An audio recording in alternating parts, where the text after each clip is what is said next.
What's up, everyone? I'm the Classic Rocker, and tonight we have some interesting things that I want to try and discuss before we actually start any gameplay. So let me try and get this situated here. Hope everyone's had a great day. Mine's been fantastic. So let's get into it. I'm not really sure how to do this because I've never done anything like this before. I'm just going to try my best to get through this. I've made some notes and just to try and remind myself of what I want to really talk about. But the first thing that I want to say is that Jibb Smart, hands down, is a genius. I believe that he is a legend. And so with everything that he has done with Fortnite and other games, I want to kind of highlight a couple of those things really quick. So let me go ahead and get to where I can share my screen.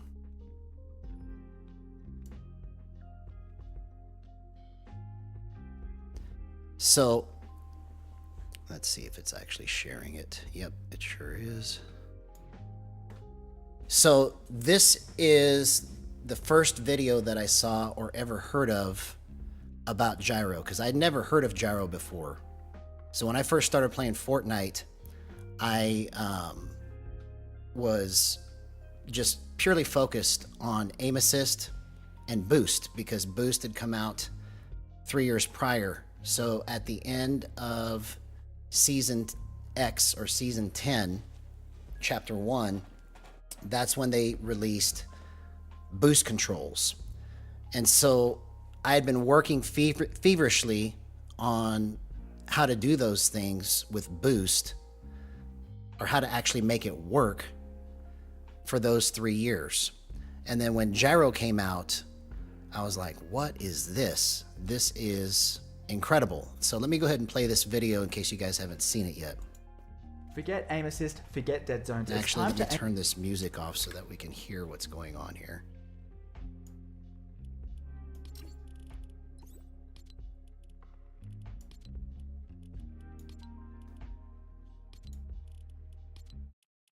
All right, here we go.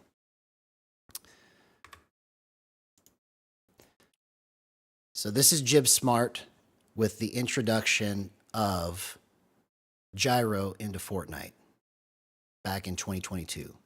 Forget aim assist, forget dead zones. It's time to aim with your own two hands with Fortnite's new and improved gyro controls. See how I turn the camera just by turning the controller? Gyro aiming can be great for everything from slight aim adjustments to fast and precise flicks.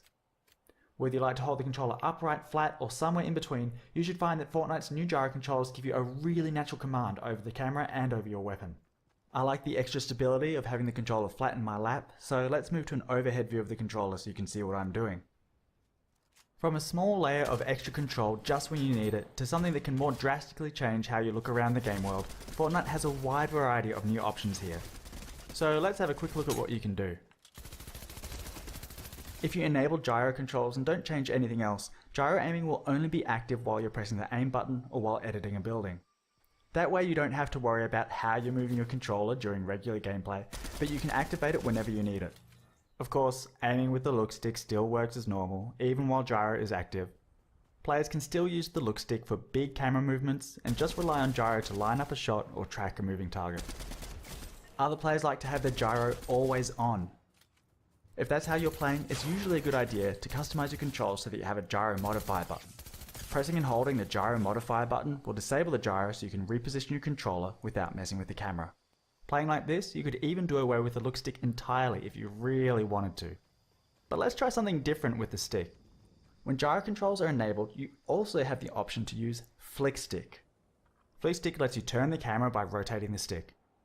When you first point the stick in any direction, you'll make a smooth and quick turn to face that direction.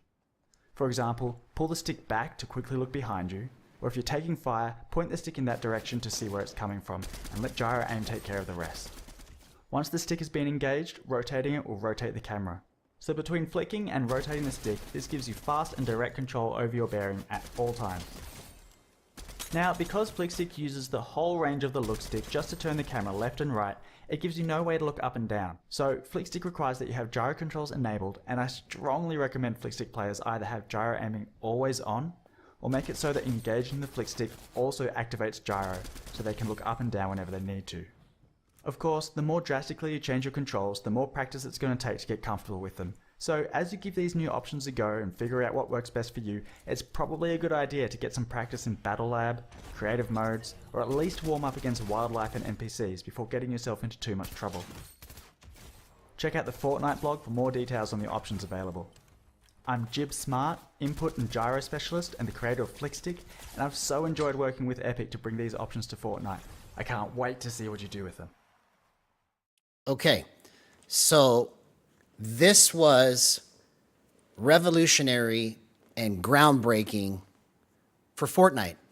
And I was like, wow, what is going to happen next with this? And even all the pros back when this came out were watching this video and saying, what are we going to do when controller players figure out how to actually use this? I remember Ninja talking about it. I think Nick A30 was talking about it. I think all of them were talking about it. I can't remember all the different people that mentioned it that were actually pros. But I was super pumped when it came out. And I immediately went and bought a PS5 controller. I had never played a PS5 controller before. I had only been on Xbox prior to that. So, you know, my experience with Fortnite before Gyro was all just on an Xbox controller. And then I ended up getting an Xbox Elite controller so that I can use the paddles. And I remember taking the time to actually learn how to use the paddles because it felt so foreign, because I was so used to for years just only using the buttons on the top, right, with my thumb. So when this came out and I bought the PS5 controller, I immediately modded it because it didn't come with back paddles. And so I bought an Extreme Rate 4, Rise 4, I think is what it's called. It's like a kit you can put on the back that has 4 paddles. And then it had like face clicky buttons to where the buttons on top click like a mouse, basically. And then the bumpers and the triggers were also mouse click like. So everything was much faster than I'd ever experienced with a controller. Because up until then, like I said, it was just the Xbox Elite controller that I had experience with. So after getting that set up, then, and using the PS5 controller that I modded, and then trying to use Gyro for the first time, after I started using it, I was like, oh my God, this is the future. I can't wait for somebody to show me more videos about how to do this.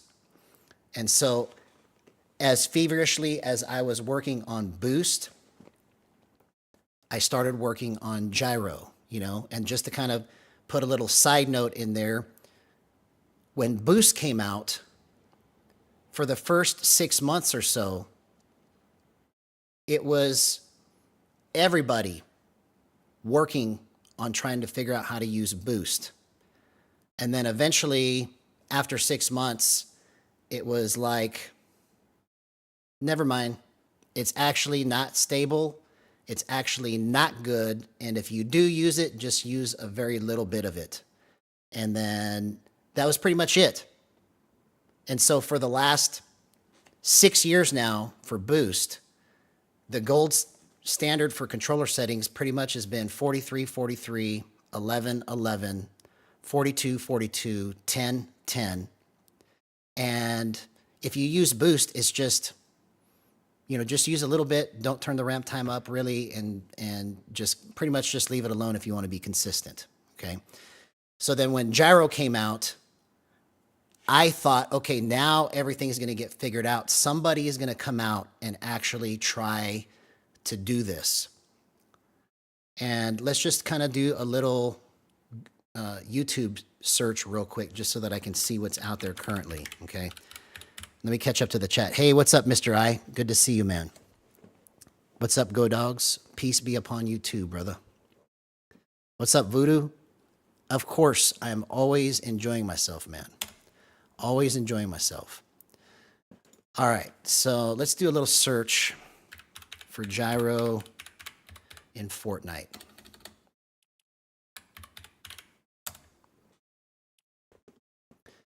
Okay, so currently, when you pull up Gyro in Fortnite, this is the landscape of the videos and content that is out there. Okay? Yo, yo, yo, yo, yo, what's up, HTT16? Good to see you, man. Oh, that's okay, man. Just take your time. You don't have to watch me the whole time. You can always go back and watch this, but I'm making, I'm discussing some interesting things here before we get into the stream, and then by the basically by the time that you get done, we're going to be done with all this. So let's go back and look at this here real quick. So, okay, so it's showing me live right now because I'm live, right? But when you look and see the landscape of what's out there for a gyro, there's not really a whole lot that's new, okay? This is from 3 years ago. This part right here is from 5 months ago, but it's just gameplay. I'm talking about instructional content is what I'm referring to, okay? Because after Jibb Smart's video came out, I fully expected that there would be a follow-up from somebody to explain how to use it, because it was just so groundbreaking after watching that video that he made, okay? And so this is the current landscape. Okay, here's one full controller guide from 3 years ago, 22,000 views, okay? It's 7 minutes and 39 seconds long.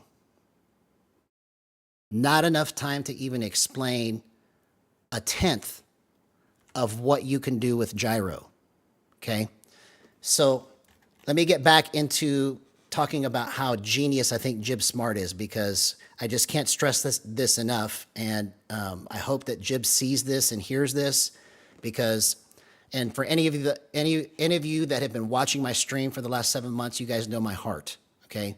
So I want you to know that I love Jibb Smart. I think he is a genius, okay? And let me show you one more thing that I thought was so cool that he said in an interview 6 months ago with Rocket Jump Ninja, okay?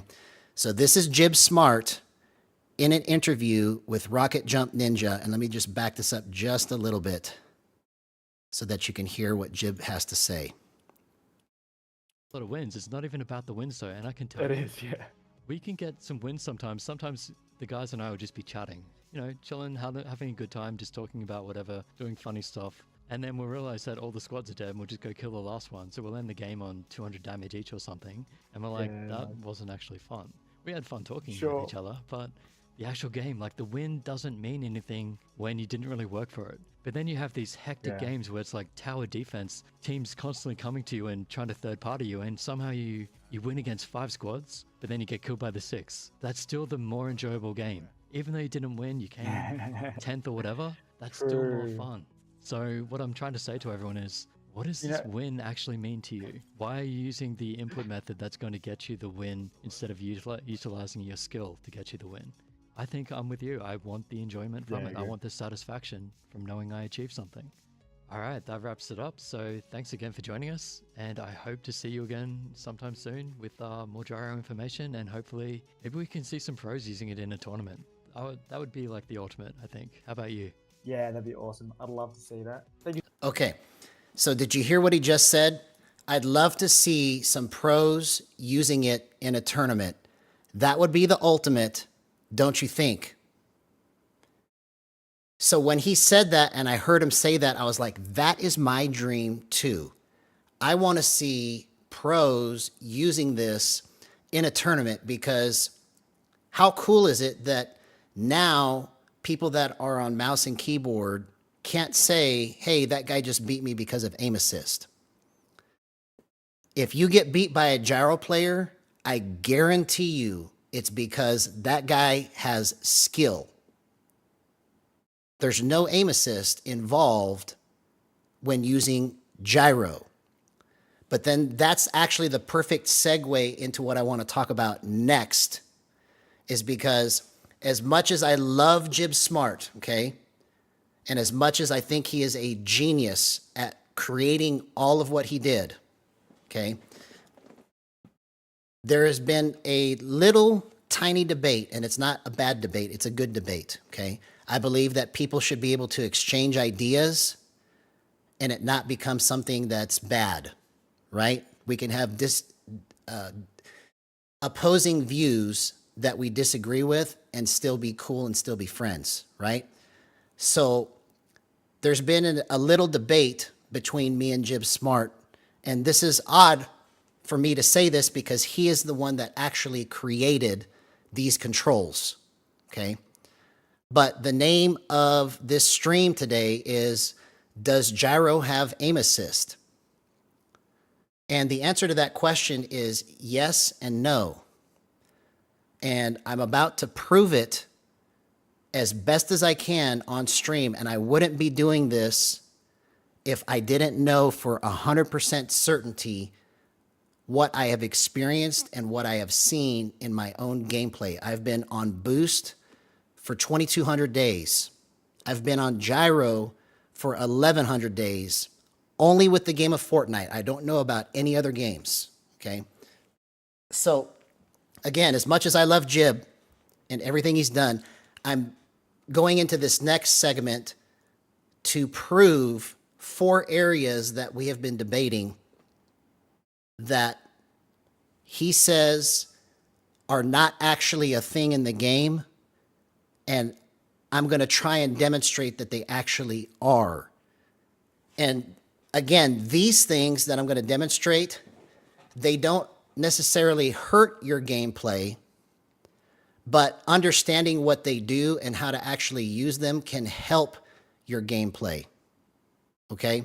So let me go ahead and get into trying to demonstrate this. So let's hop into mechanics training here. Hey, what's up, Laws?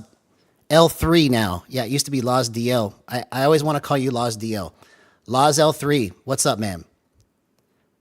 It's good to see you. So you're going to start doing some tutorials on how to do joystick keyboard and mouse. That's really cool, man. I'm excited to see that. All right, so we're going to hop into Raiders mechanics training map, and we're going to tackle each of these 4 areas on stream specifically and purposefully so that I can demonstrate that these things are actually in the game, okay? So, and in the process of me getting this set up, I discovered a new concept that I'll show you afterwards that I'm going to call high base boost. And what I mean by high base, it means high base sensitivity with low boost. And I'll show you some gameplay footage of me using it earlier today because I only used it once and I could not believe at how well I was playing. It was the best I'd ever played Fortnite ever in my life. Okay, so I'll show you that footage here next. Okay, so this all came about by accident in me trying to get everything prepared for what I'm talking to you guys about tonight, okay? So let me go ahead and reset my settings back to what they were, and let me actually screenshot this so that I don't forget this.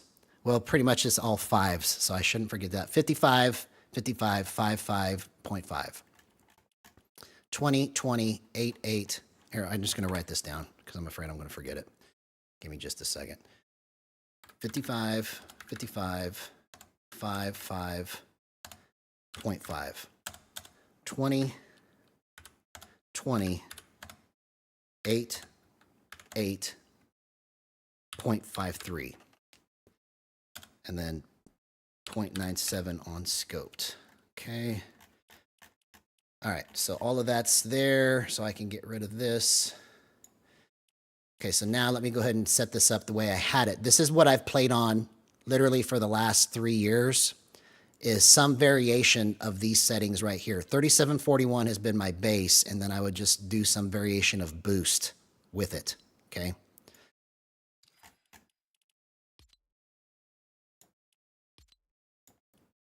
So let me just get this set up here.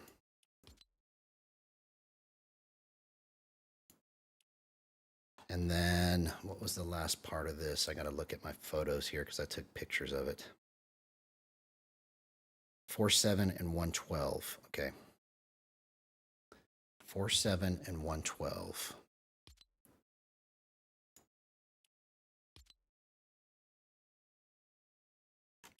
All right. So now here's what I'm going to do, okay? I'm going to turn gyro off, okay? And we're just going to focus only on sticks right now, okay? And then I will turn gyro on, and we're going to do some comparisons, okay? So currently, and then there's one more thing that I forgot here. 0.8, 1.9. And then let's turn this to 10 to 10. There we go. Okay. So this is what I used to play on, okay?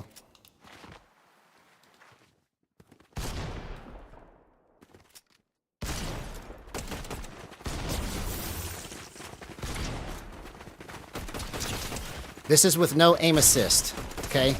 And obviously these are bots, but let me just make sure I've got everything correct in here because something doesn't feel right. Dead zone's 10, okay. Oh, it's because I don't have advanced controls back on. Okay, that's what was weird. Okay. I knew something wasn't right. All right. So this is what I've been playing on literally for the last 6 months with some variation, okay? I'm using no aim assist, and I'm able to really just kind of just whip through this and hit every shot with zero pressure on me, okay? It's easy, right? So now I'm going to turn aim assist on so you guys can see what the slowdown looks like, okay?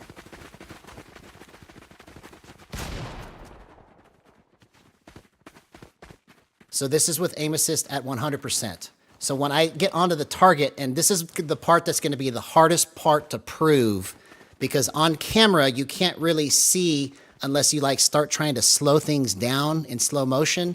You may not be able to see exactly what I'm feeling with my fingers or with my thumb, but it gets real tight right here. Okay, I don't know if you can see this or not, but it gets super tight because I'm at 100% aim assist right here. Okay. So with it being at 100% aim assist,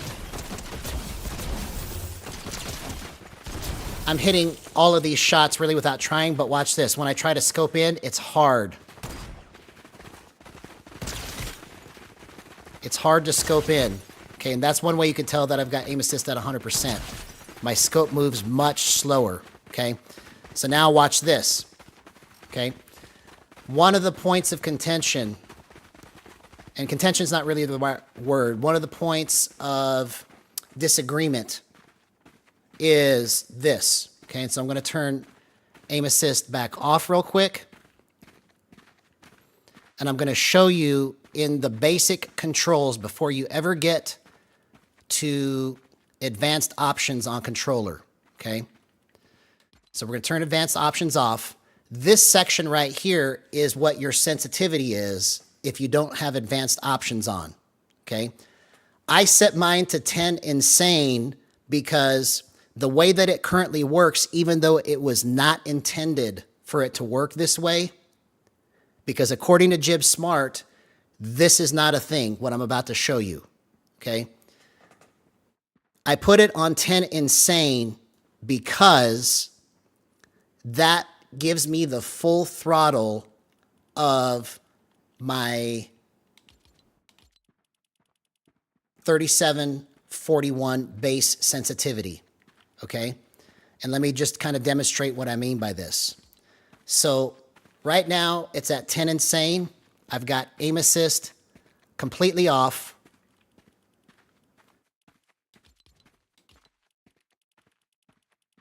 Aim assist is completely off, okay? So what I want you to try and observe, okay, and this is, like I said, this is the hardest part, is to try and actually observe this and not feel it because you're not feeling my sticks, is how wiggly this is when aim assist is off, okay? This is wiggly. But I could still hit my shots because I've set everything up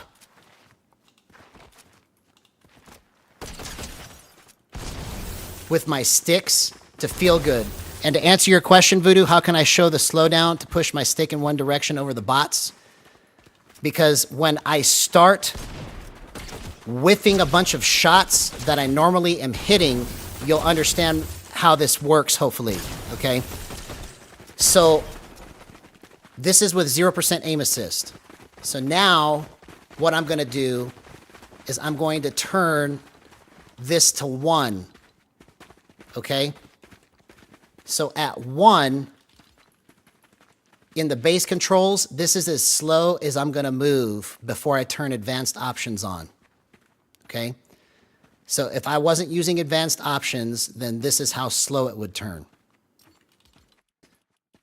But when I turn advanced options back on, if I leave it at 1 slow, it returns back to 3741 and all the other settings that I have here, but the initial movement is slower. It's almost like its own exponential curve, okay? So this is the part that is going to be difficult to just see because I'm moving this here, but then you'll be able to see when I start trying to build and edit, you'll see that I'll be whiffing or hitting different shots that I wasn't hitting or whiffing before, okay? So that's good, that's good. It's coming in slower, okay? And I encourage you to try and recreate these things for yourself. You're seeing the settings that I'm putting up here. So if you can't tell from what I'm doing on camera, I just would encourage you to go plug these settings in yourself and try it and see if you can recreate the experiment for yourself, okay? So now when I build and I edit, my edits and everything feel a little tighter, so I don't like the way that feels, but it's like I'm having to really pull my stick very hard because I have it set at 1 slow, okay? I'm still able to hit these shots because my stick is moving a little bit slower, but it's not comfortable for me, okay? So now when I bump this back to 10,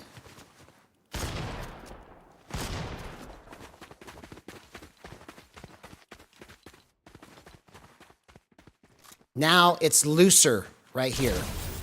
And when I hit my edits, it feels more fluid, okay? All of this can only be truly verified if you try to recreate the experiment that I'm doing right here so that you can see for yourself. I'm still hitting my shots just like when I was at 1-1, but the difference is that my stick movement is looser. It's more wiggly, okay? So the next thing that happens after that is if you go to your binds and you turn the controller platform from PS5 to generic, every step that you change it to gets progressively looser, okay? So now that I have it on generic, it's the loosest that it will ever feel, but I'm still moving at the speed of 3741. So I don't understand quite how all of this is actually working because it wasn't intended to be this way, but it's actually a thing. My stick feels more wiggly. I don't like it like this either because it feels too wiggly. You're seeing me still be able to control it, but it's a little too wiggly right here, okay? So when I put this back to PS5, now it'll be tight. This is the tightest form of movement on the stick when you go back to PS5. Now, when I make my edits, when I come into my shots, it feels more crisp. Okay? Now, again, if you can't see what I'm talking about specifically on camera, plug the same numbers in that I just plugged in, plug the same variables in for 1 and 10, plug in the same variables for PS5 and generic, and watch and be amazed at how different it actually feels. Okay? So while these things aren't necessarily a negative to the game, they are actually a thing that you can use if you want to make it feel a certain way when you're making your movement. Okay? So the next thing is this. The same way, and I'm going to turn the gyro on now. Okay? The same way that the base sensitivity of 1 through 10 right here still applies after you've turned advanced options on. The same thing is true here with steadying. Okay, so right now I'm going to turn steadying completely off. This is how I normally play gyro, is I turn steadying completely to 0. Now, according to Jibb, this, when you turn advanced options on, doesn't actually become another filter. It's supposed to be completely gone, okay? But I'm going to do my best to try and show you that it actually does add an extra layer of tightness and steadying to your advanced filters, which are down here. Okay, the advanced filters are smoothing threshold, smoothing window, tightening threshold, and dead zone. Okay, so I have steadying off now. I've got advanced options on. Okay, so this is how wiggly my gyro is right now. I have only the advanced filters in action, and I have steadying completely turned off. Okay.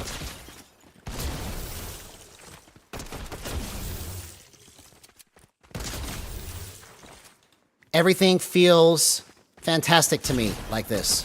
Okay. It's got the right amount of wiggle to it. I can just turn the gyro wherever I want, and it's helping me line my shot up and keep it steady, okay? But watch what happens when I turn smoothing to 50, okay? And this is a principle that I've learned as being a musician, okay, and being a guitarist, is if you want to learn what an effect does, like if you're trying to use delay or compression or reverb or distortion, you have to turn it all the way up and then back it off so that you know what's too much. Because if you go too little and then try to bump it, you never really know how much you really need. You can always tell when it's too much, but you can't really tell if it's too little. So if you never... So in your experiments, when you try to find things for yourself with your settings, if you max everything out, you'll understand what each variable does better than just bumping it a little bit up at a time, because it's very difficult to figure out if you only have a little bit. It's easier to figure out if there's too much, okay? So I'm going to turn steadying to 50 now, okay, which is pretty much too much in my opinion. Okay, but you could still make it work for you, right? So now that it's at 50, I don't know if you can see this, but now my wiggle is less. I have less wiggle. When I'm hitting these shots, it actually looks cleaner, but it feels so much tighter than it was before 0. I'm going to go back to 0 so that you can see what I'm talking about again, okay? So that was at 50. Now I'm going back to 0. It's at 0 now. Now, I don't know if you could tell, but it's more wiggly. Okay, now I'm going to go back to 50.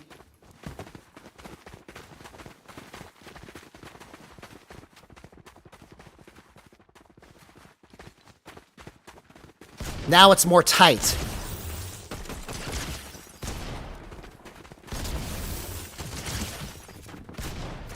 Like, if you watch this motion right here, I'm going to try to keep this the same. This is 50 on the steadying, okay? I'm going to go back to 0, and let's see if you guys can see what I'm talking about. So now it's 0. Do you see how loose it is now? So those first 3 are things that Jibb specifically said are not in the game. And again, to stress this, I love Jibb. I think he's a genius. So none of this is meant to be adversarial or to be like, gotcha, you don't know what you're talking about. That's not what this is, okay? Here in a few moments, maybe within the next 5-10 minutes, if I can get my words to be right, you'll truly understand what it is that I'm trying to say from my heart, okay? So just hang in there with me, all right? So the last part of this debate between me and him was whether or not aim assist is active when you turn the gyro on, okay? So I'm going to turn gyro back off and turn aim assist to 100%, okay? So what I want you to notice is when gyro is off, aim assist is hardcore on. There is a slowdown where, especially if I scope in, it's real tight. It's really tight, okay? So now I'm going to turn gyro on. And here's where I think the confusion has been coming in for this issue right here, is that when you turn gyro on, it doesn't keep your stick at the same level of tightness as what I just showed you. But there is tightness that is still there until you turn it completely down to 0, okay? So now, let me just make sure I got this right. Gyro is on, and aim assist is on 100%, okay? So now when I'm going to go try to hit these shots, it's super, or I should say it's much tighter than it is when I turn aim assist to 0%, okay? It's looser than when I had the gyro off, okay? But it's still tight when you use the stick to drag it over the crosshair. So if you're using the gyro first and then you use the stick, you may not notice it as much, okay? But if you use the stick first and you actually try to drag the crosshair over, it is a noticeable drag over the target that, I don't know if you could see that, but it's like it's just skipping over the target because it's at 100%. If I turn this to 1%, let's just go drastic, okay? I'm not going to turn it completely off. I'm going to just go to 1%.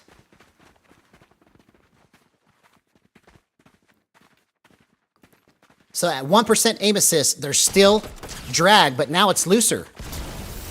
It's much looser than it was at 100%.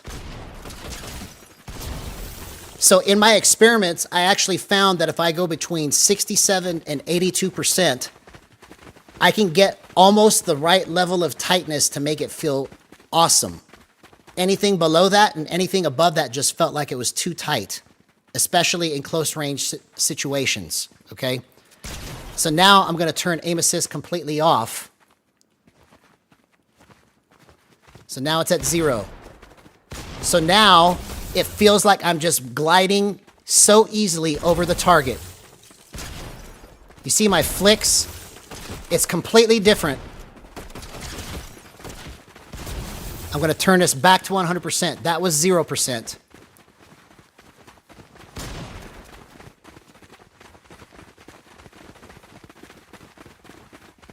So now back at 100%.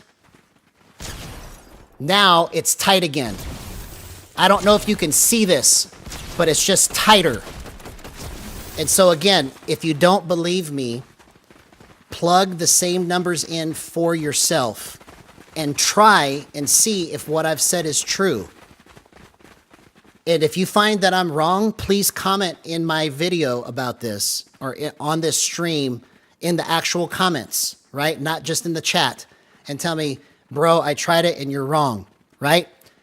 But I would be willing to bet that if you plug these numbers in for yourself, that 90% of you are going to say, wow, I didn't even know that this was a thing. Okay? So I said all of that to say this, okay? Let me get my notes again, because, you know, just to be quite frank with you, I'm so nervous about all of this because I've never done anything like this before, okay? But my heart and my intent is to try and light a fire under the Gyro community.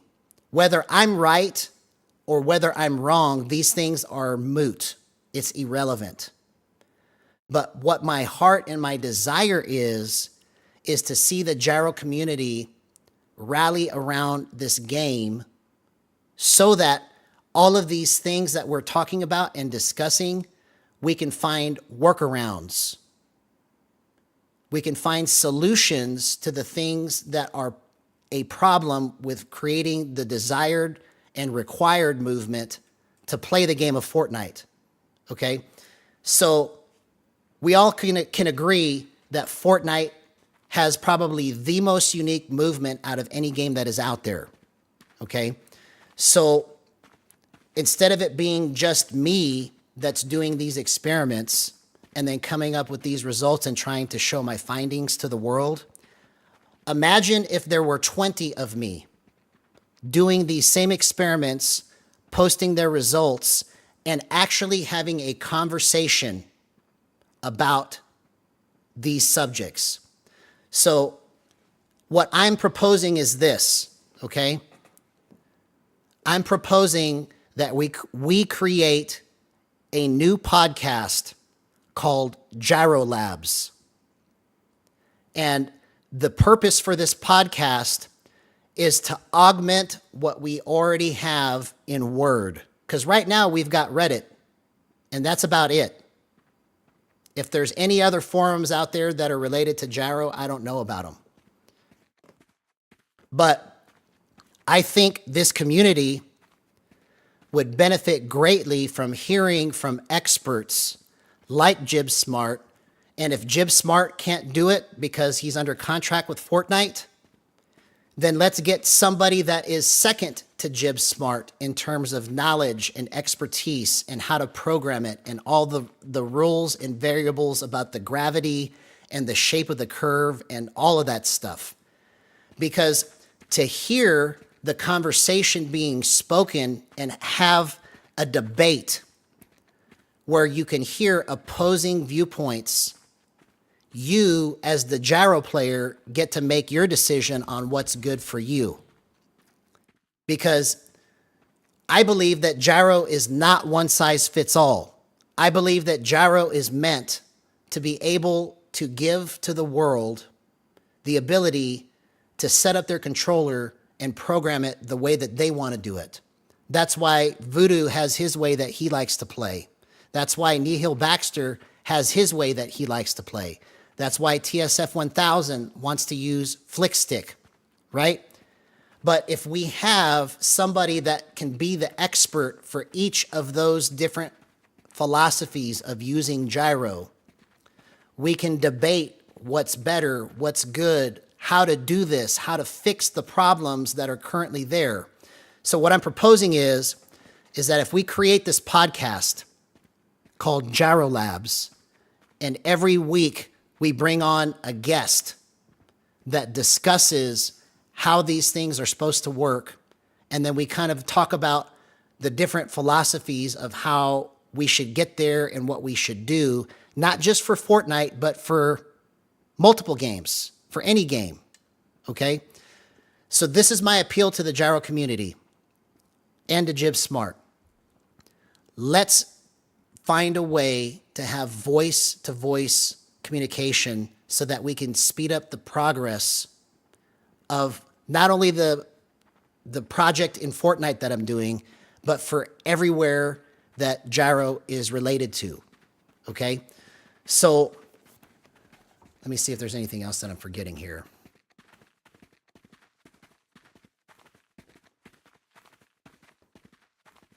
So basically, I'm going to sum it up with this, okay?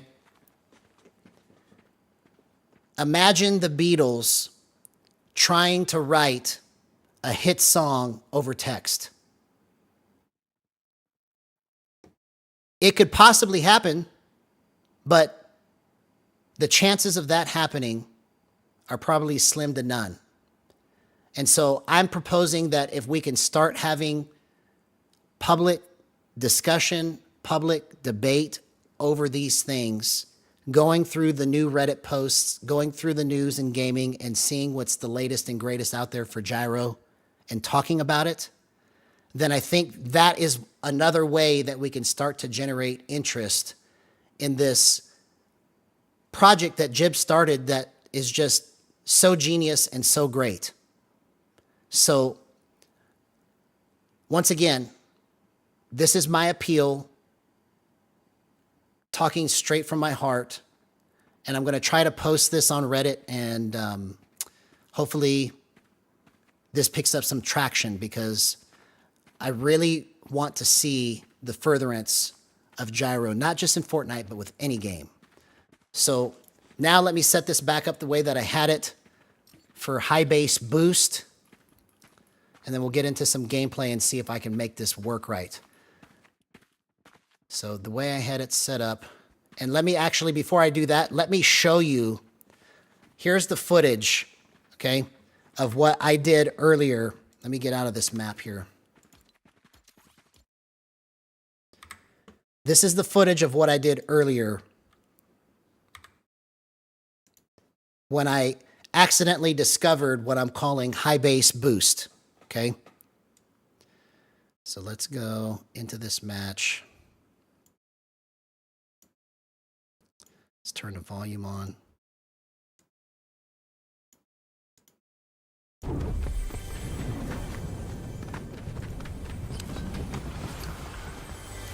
So this is from earlier today.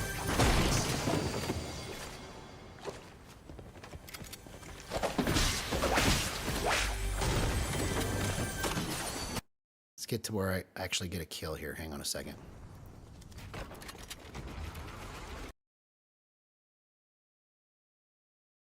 Okay, here we go. I have never played Fortnite like this, ever.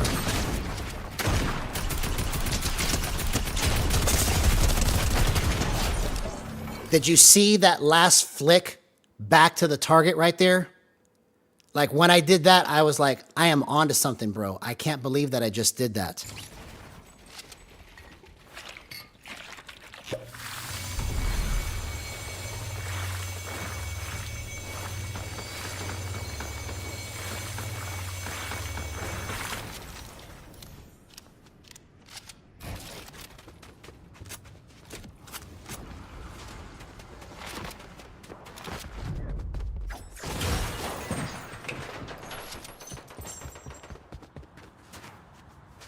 All right, let's get to the next kill here.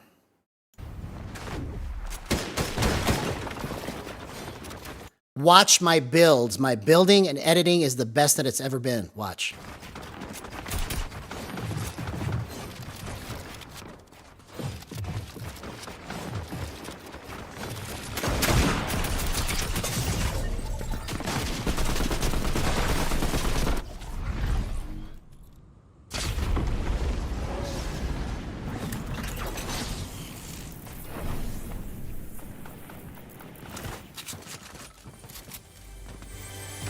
Fast forward it.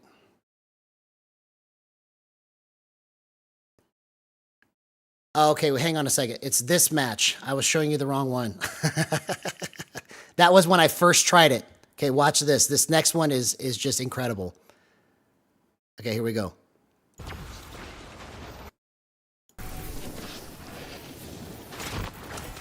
Hey, what's up, Greg Thomas? Good to see you here in chat.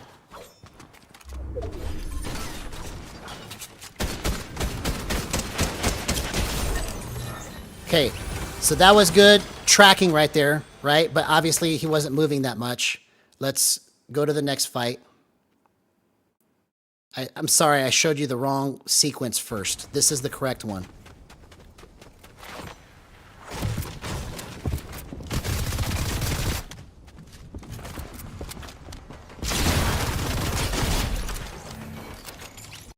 Let's go to the next one.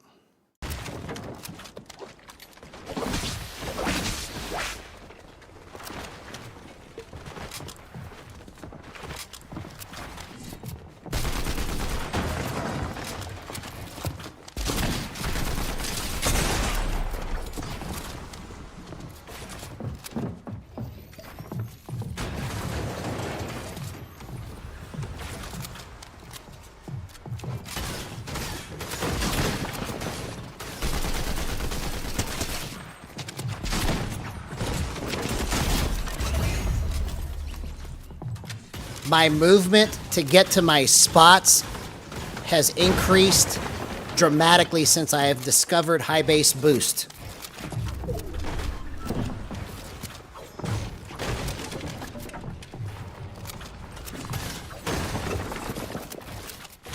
I don't know if you can tell just from my builds and edits, it's silky, smooth, it's like butter.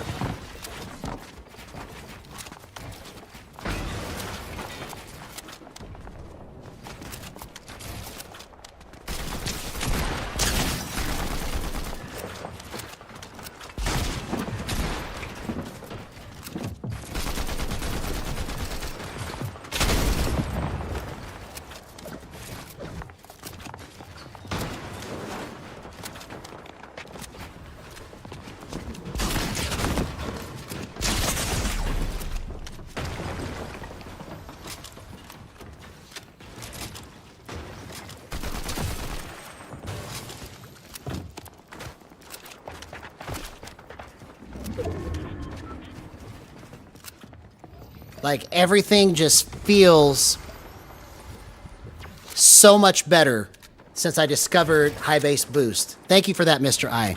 Yeah, everything about my movement since I discovered high base boost is so much better, and it just literally came by accident while I was preparing for this stream tonight to talk about everything. It just came to me.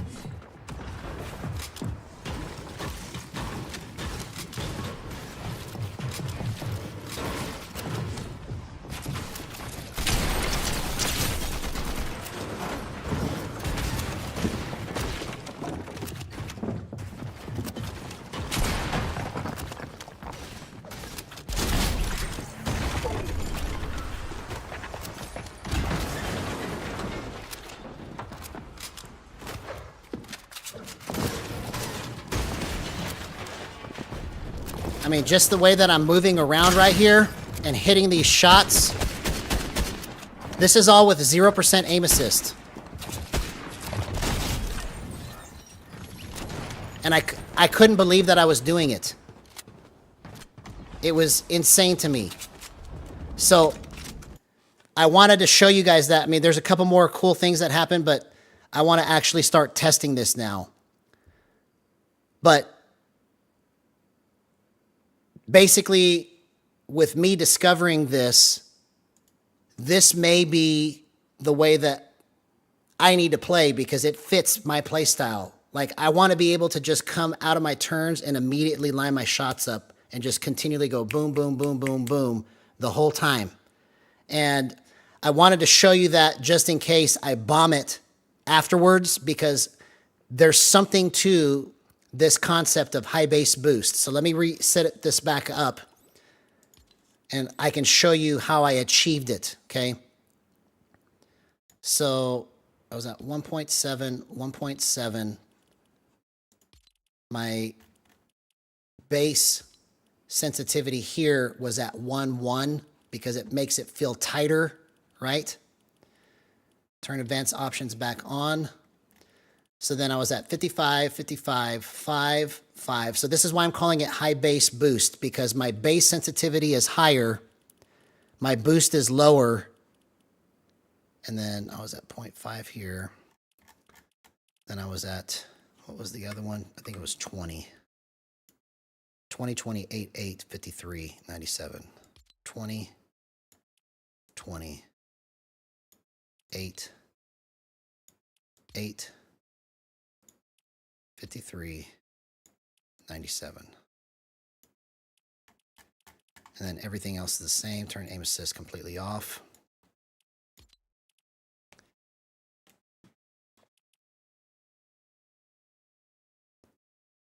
All right, here we go. So that's there. Aim assist is off. Gyro is on. And then I had steadying at 50 because it made it a little extra tight. So that's how I was able to control it better, was when I moved this to 50, it gave me a way to kind of break my faster stick movement. So, all right. So now let's go just test this again real quick in this bot range, and then we're going to go into a match and actually try it. Hey, what's up, Ola? It's been a minute. Good to see you, man. Good to see you, bro.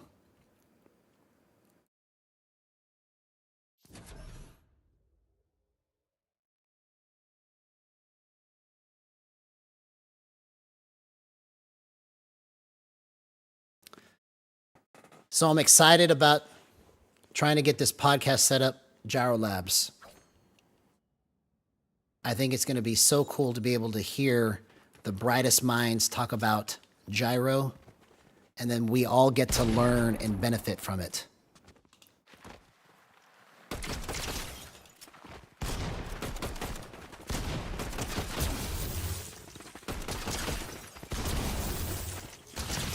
I'm just coming in here to get the feel for it again, and then we're going to go into a match.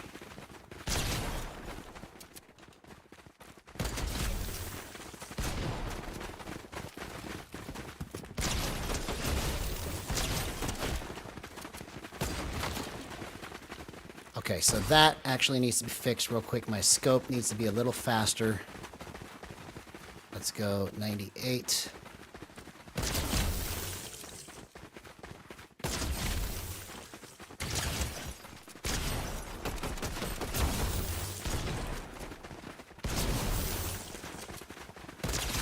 Okay, I can do that while I'm sliding. That's good.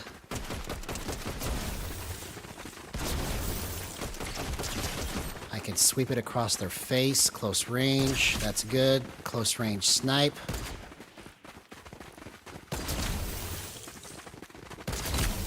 Okay.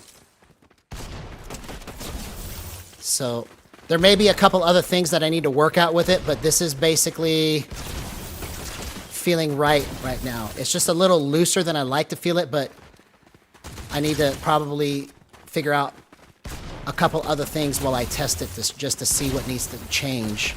But it's pretty much money right now. So let's go ahead and go into a match.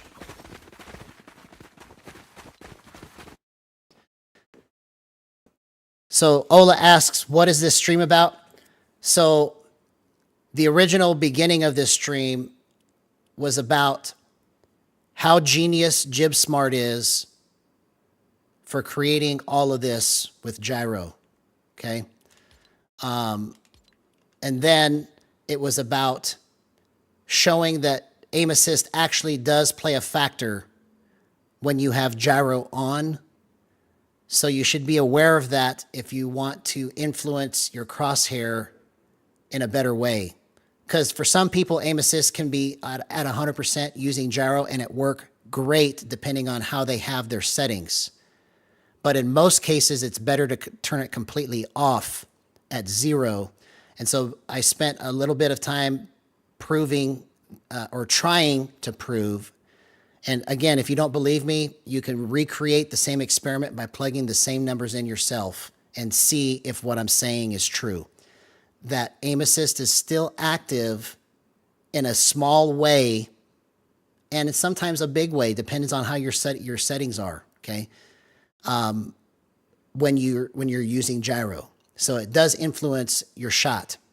So we talked about those things, and then I'm wanting to start a new podcast called Gyro Labs, and basically it's going to involve trying to get the best and brightest Gyro minds to talk about their philosophies about how they use Gyro, talk about the programming of it, talk about all the variables involved with it and why it works the way it does, talk about the newest news about what's being done in different games and how to fix it. Because if we start talking about solutions instead of just focusing on the problems, and we can actually hear people say these things, that's when we're going to start making some huge progress. This is just my belief. I think all of us want to see the Gyro universe explode. But this podcast will be the first that I know of that will specifically focus on Gyro and Gyro-related things, to where we talk on a weekly basis about what's in Reddit, what's in gaming news, and just have differing opinions, but in a friendly, good-hearted way, describe why we believe things should be done if we have opposing points of view. So that's what this beginning of the stream is about. And so I'm going to post this in the Gyro community. I'm going to cut up that first portion and just post it in the Gyro community as an appeal to say, look, I love you guys. I love Jibb Smart, but I think it's time to turn things up to 10 so that we can start making some real headway with this Gyro revolution, because I'm committed to doing whatever I need to do or whatever I can do to get the controversy started, to get the topic discussed, to get a fire lit under the Gyro community so that we can start seeing the things that we've all dreamed about happening actually happen. Because I don't think this is just my dream. I think this is all of your dream too. I think all of us that play Gyro want to see Gyro in competitive, want to see people succeed with Gyro. We want to see Gyro become commonplace. And the only way that I can see to truly do that is for us to stop writing about it and start talking about it. That actually sounds like a good little byline or whatever you call that. It's not a slogan, but a tagline or something. It's time to stop writing and it's time to start talking. Because everything that we've done up to now, as far as I know, and somebody can correct me if I'm wrong, everything we've done up to now has been writing each other back and forth in Reddit posts and having misunderstandings. Definitions are different to one person to another person, and then just writing just completely loses the full context and meaning of what each person is actually trying to say. So yeah, writing's good to an extent, but we need to actually talk about it. And so what I closed it with was, imagine the Beatles trying to write a hit song over text. It's that we heard from the Beatles would never have been written if it was just over text. So that's why I believe if we can start talking about these things and making them known to the public of Gyro, and if the public happens to see, oh, what is this Gyro Labs podcast? What is that about? And they start hearing what we're talking about, then we can generate interest from people that have never heard about Gyro. Because otherwise, they just have to stumble onto it and then just figure it out for themselves, because that's the current state of Gyro right now. There's no instruction master, and that's another reason why I've done this tonight too. Because I'm not trying to be the instruction master, okay? I want there to be multiple of me being as instructive and as informative as possible, okay? And if there's somebody out there that knows more about this than me, please, I'm begging you to come forward so that we can start working together, even if we have differing points of view. If we work together to try and start talking about these things and creating a buzz and an excitement around the way that Gyro is used, then how cool would it be that by this time next year, we see somebody actually win a tournament because of all of this, because of the effort that I'm putting in here, because of the effort that you guys are putting in to help me create this atmosphere.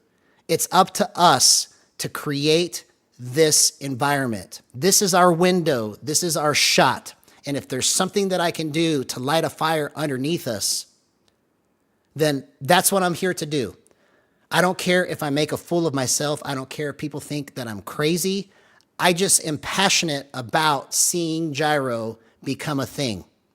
And so hopefully my passion and my excitement can infect you so that we can start talking about this like it's commonplace, not like it's just some secret thing, right? Gyro has been like this thing that at least the way it appears to me, it's this thing that only we know about. Well, it's time to share this with the world. So I don't care if my gameplay is bad, I'm going to keep posting. And I'm asking all of you, if you have gameplay that you're ashamed of, so what? Post it. Post all the gyro clips you can. Imagine, do the math, okay? I've got basically 250 videos roughly now, okay, by myself. Imagine if there were 20 of me. 250 times 20 is what? 5,000. Now imagine if the entire gyro community did the same thing as I am doing right now, posting whether it's good or bad. In gyro gaming on Reddit, there's like 6,600 members.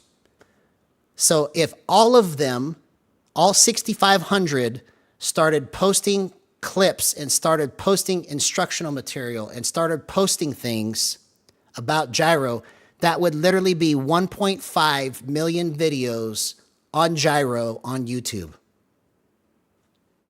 What kind of marketplace could we create if we start trying to make this a thing? So that's what this podcast was about. That was a good question, Ola. Hey, Quixel, good to see you, man. You were thinking about buying this skin? Yeah, it's pretty sick. I like it. Everybody's trying to be a Zen. Hey, what's up, Careless? Good to see you, man. Good to see you. You've been trying gyro out. That's awesome, man. Well, I'm glad that we were able to infect you, bro. See? This is proof that somebody watching this stream was inspired to try gyro. That's awesome, man. I like it. I like it a lot. All right, so let's get into some reload and try to work out this new concept that I'm playing with called high base boost.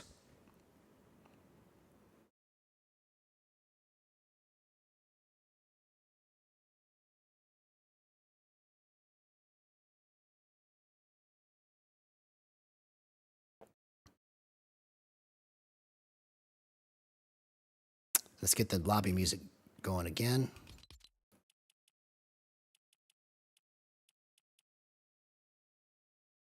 $50. There we go. All right. Now we're jamming. Waiting for the King Kong skin, huh? Yeah, that'll be pretty cool when it comes out. All right, let me turn display capture off. There we go. Here we go, yo. All right, let's see if I can make high base boost work like I did earlier. You know, because what I'm hoping for is that if this actually works again, right, like you saw in the video earlier, that this is going to be the workaround to the problems that I've been having.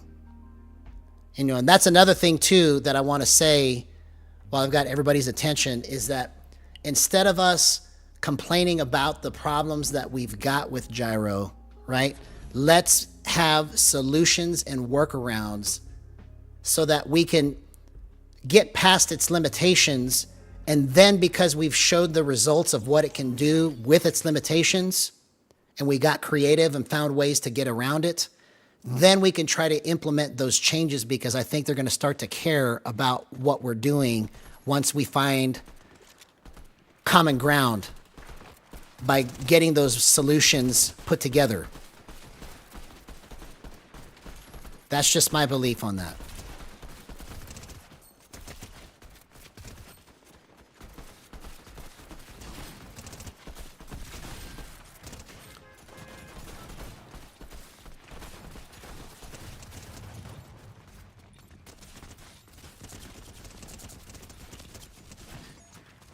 Okay.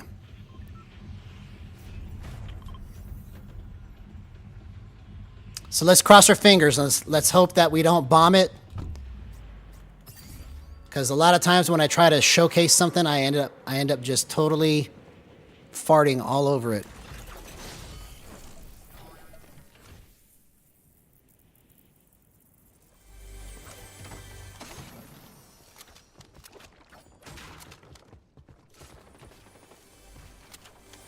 Bro, the way that I just flipped those builds felt amazing.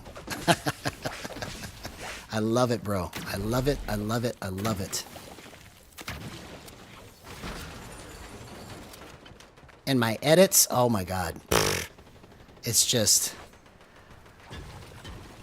So, what I'm looking for right now is any inconsistencies so that I can figure out where to adjust it. But when I was doing this earlier, it's like literally I can go to every spot that I needed to go, and it was just going straight to it. It was like I was faster than I'd ever been able to play ever.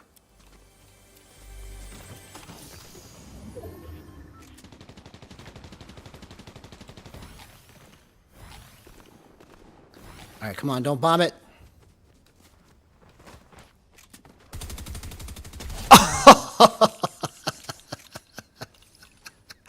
It wasn't on target at first, but I was able to bump it. You see how I did that? The kickback on it was just too much.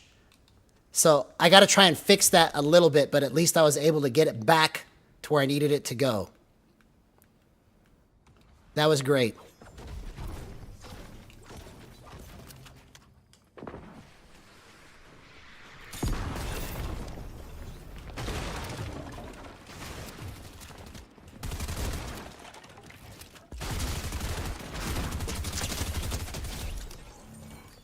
You see what I'm talking about, man? It's just a little too wiggly for me, but I'm able to still control it. I just have to figure out how to get those wiggles out, and this will be on fire, bro. On fire.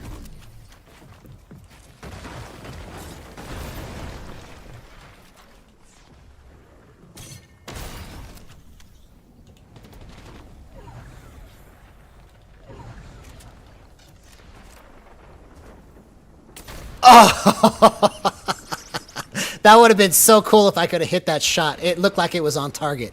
It looked like that should have hit. That almost hit. That was crazy. Oh.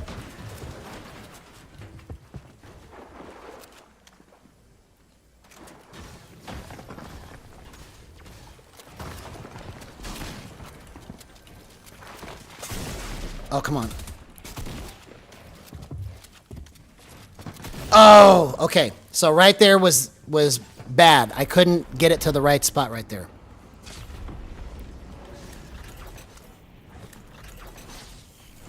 So I gotta try and figure out how to get some of those wiggles out. It's like almost on the money, bro.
All right, what are you trying to say there, Voodoo? I'm trying to understand what you're meaning there. Can you explain a little more?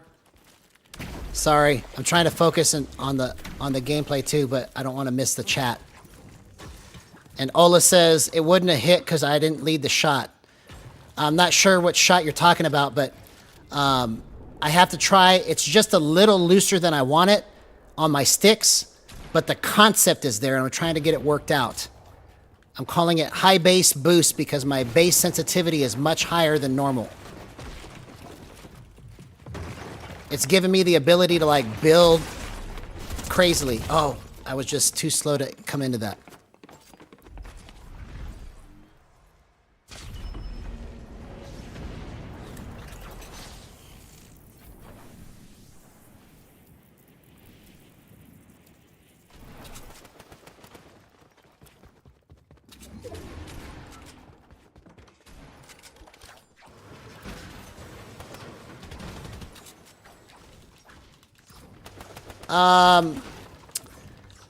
Sniper shot. That must have been from way earlier, so I'm sorry if there's a delay. I'm like way ahead of where you're at right now. So that I don't know exactly which sniper shot you're talking about.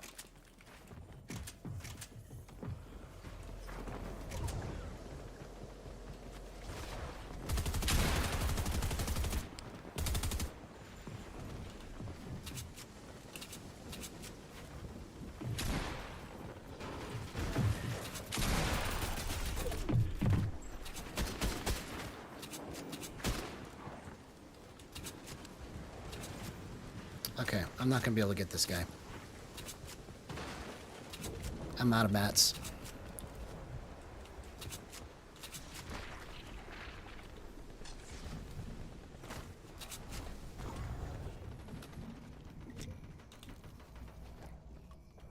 Oh, the repeater. Okay, and Voodoo says, meaning just the spin to the stick right over a character or bot, you'll be able to show the slowdown from aim assist. Wiggling is unclear. Okay, well, if anybody wants to recreate that experiment after they watch it, that's the best way to really know for sure, is to see for yourself. Because it's hard to show on camera, but it is actually there. You can feel it. And I wouldn't I would be literally a fool to just do this just because, right? I can actually feel it. It's actually there. And I just basically wanted to demonstrate that there are things about the behavior of gyro and aim assist that people are unaware of. That there's so much to be untapped, and all we have to do is just tap into it.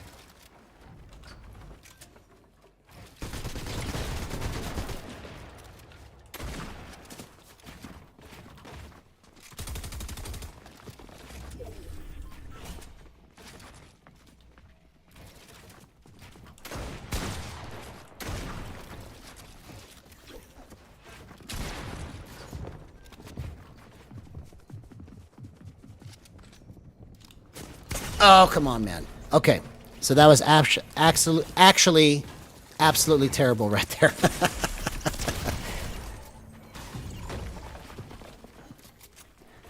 I can show it by using that. Yeah, I mean, if you want me to try and prove it again, I will, but I think the idea or the concept is out there now because I'm going to use that little snippet from tonight to make an appeal to the gyro community, right? All right, so let's go back and try to work some things out before we get into another match because it was almost there. It's just a little too loose. Hey, what's up, Michael, man? Not yet. That was our first match on, and I'm trying out a concept that I'm calling high base boost, okay? And basically what it involves is me bumping my base stick sensitivity much higher than normal and just using a little bit of boost. And I showed some footage earlier of what I did with it, and I couldn't believe at how clean I was coming into and out of my shots. Yeah, I'll try to make a clip, I guess, of it, but the main thing that I wanted for people to do was to recreate it for themselves, right? I tried to demonstrate it the best that I could here in this bot lobby, right? But the true proof is going to be when people set it up for themselves and see what it does. All right, so it's a little too, let's go 51, let's go 54. It's just a little too wiggly. So in case you didn't know, when you're looking at boost ramp times, you start at 0.5, and then if you want it tighter, you go up. If you want it looser, you go down, okay? That's how you could kind of figure out what your ramp time needs to be. Because see, now it feels pretty much on point. Yeah, look at that. I mean, obviously these are bots, right? But I'm able to just, with no aim assist, just come into these shots and hit them like it's nothing. Come out of a turn, I'm still cranking it. Okay, so I got to fix the edits maybe because it feels a little stiff. I don't know. Maybe we just keep it like that for now.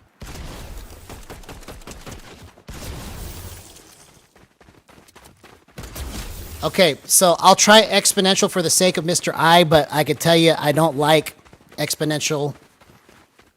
Not because I think it's bad. It's just not for me. Because it causes me to whiff too much. Because I don't like the slowdown. It's slow, really slow in the front, and then it takes off, right? So that's why I don't like exponential. But for other people, that slowdown is necessary for them. For me, I don't like it. It's not good for me. But everybody wants to feel it different, you know? So that's why I've literally spent hours upon hours upon hours trying to go a decimal point at a time, understanding what each variable does, just like I would if I was trying to set up a patch on my guitar for my effects my effects pedals. You know, like if I was trying to get ready for a show, I would spend hours and hours and hours going, jong. Nope, that's not right. Crank it 1 decimal. Jong. Almost. Almost. 1 more decimal. Jong. Okay, it's pretty close. We'll live with that. I would literally do that for hours getting ready for a show. Getting ready for practice, getting ready for whatever it is that I wanted to make a sound. If I wanted to record something, I would literally turn the knob 1 decimal point and listen for the slight variation in the sound. Because that's how you get good sounding music, is by being that meticulous and just looking at it and hearing it and going, it's missing something. What is it missing? So that's why I've done this with these settings, is because it's like, this is my guitar now, right? And I can just go 1 decimal point at a time till I understand what everything is doing, just like I did with my guitar. It's the same thing. Hey, Greg Thomas. Yeah, thanks, man. That's so awesome that you said that, bro. I'm so excited to see you saying that in chat, man. That means a lot. So Greg Thomas says that he wants to join the cause. He wants to start testing. That's awesome, bro. Post your results. Let's talk about it. Let's discuss it. Let's figure out how to fix these problems, because whatever problems there are, if it's auto calibration, if it's something that's happening that's unexpected, there's a way for us to find something to work around it instead of just complain and say that it sucks. If we can demonstrate that this can be used to destroy with its limitations, they'll give us more. They'll give us, I just believe that they'll give us what we're asking for. We want more, but they won't give it to us until we use what we've got already. They won't pay attention because no one has proven what they can do with what we've already been given yet. So I just hope that what I believe in is right, and all I can do is try.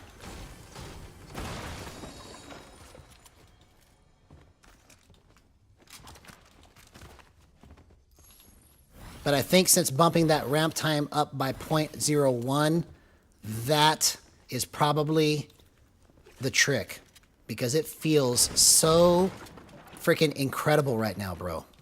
Incredible. I feel like I'm about to just destroy. Watch me bomb it. I'm so excited to try and make this work, and I hope I don't bomb it. Because it was working so good earlier with no bass boost, or high bass boost. Did you see how I was able to do that?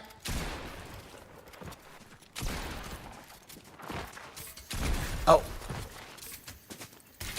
Oh. Oh my God. Okay, so it was a little bit off. I should have been able to hit that shot easier, but I was able to use the gyro to get it back in line. So it's still a little bit wrong. Thank goodness that guy wasn't that great. All right. Let's try going like this and see if that fixes it.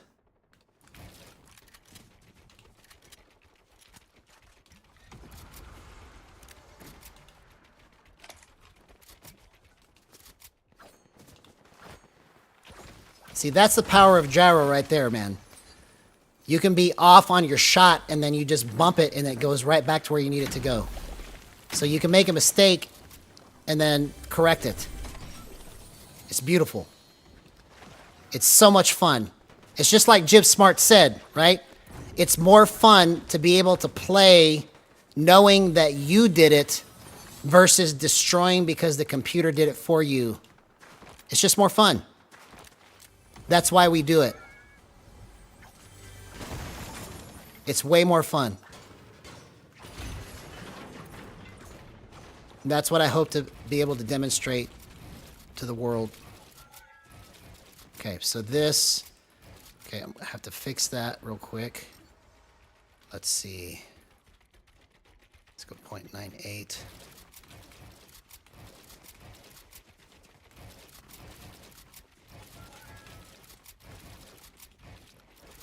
Okay, maybe let's go 1. Okay. All right, let's test this now. That was pretty sick right there. Okay, that was good.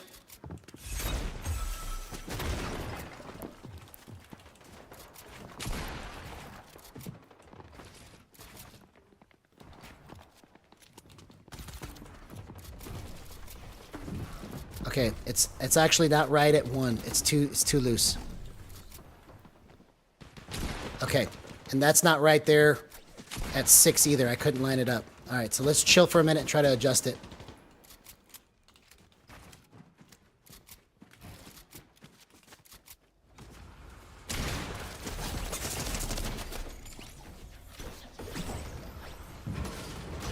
No! Okay, I almost did that. Hey, what's up, HCT16? It's going good, man. We're just testing a new concept that I'm calling high base boost, because it's made my builds and edits like really clean. I just have to work out a couple kinks to make it work right. I have some footage from earlier that you could see where I was showing what I was doing with it. I'm trying to kind of recreate that.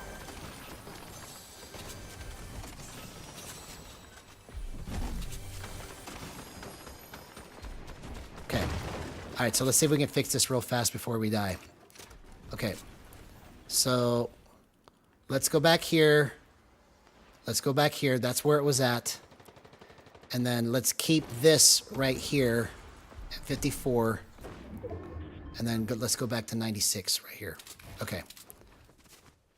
All right, so we're going to try it like that. So basically the only thing that's different from what I had earlier is my ADS, and see if let's see if that's the difference. I love it, man. I love it. I love it. Oh, I'm out of mats. No!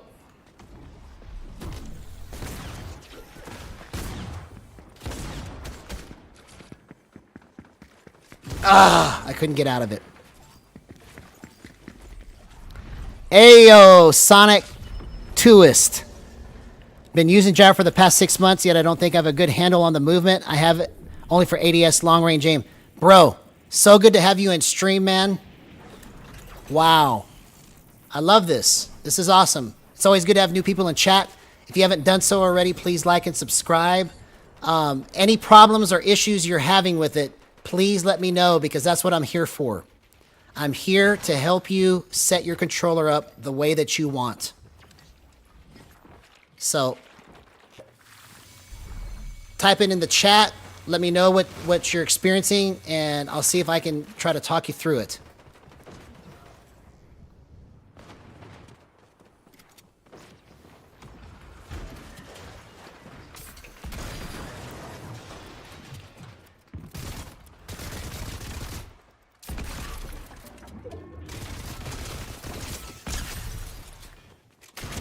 Oh my gosh. Okay, so part of it is technique that I have to figure out how to move it, and the other part of it is it's just slightly off because I'm having to like really concentrate in some spots to keep my aim straight.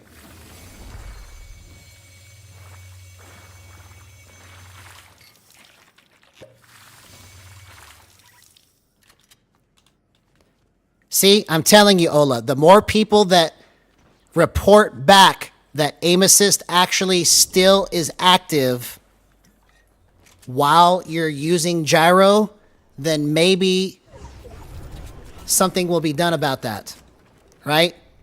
But honestly, it's not a problem because you can just turn it to 0%. It's just the people that don't know that may have a bad experience with gyro because they don't understand that it's still influencing their sticks a little bit.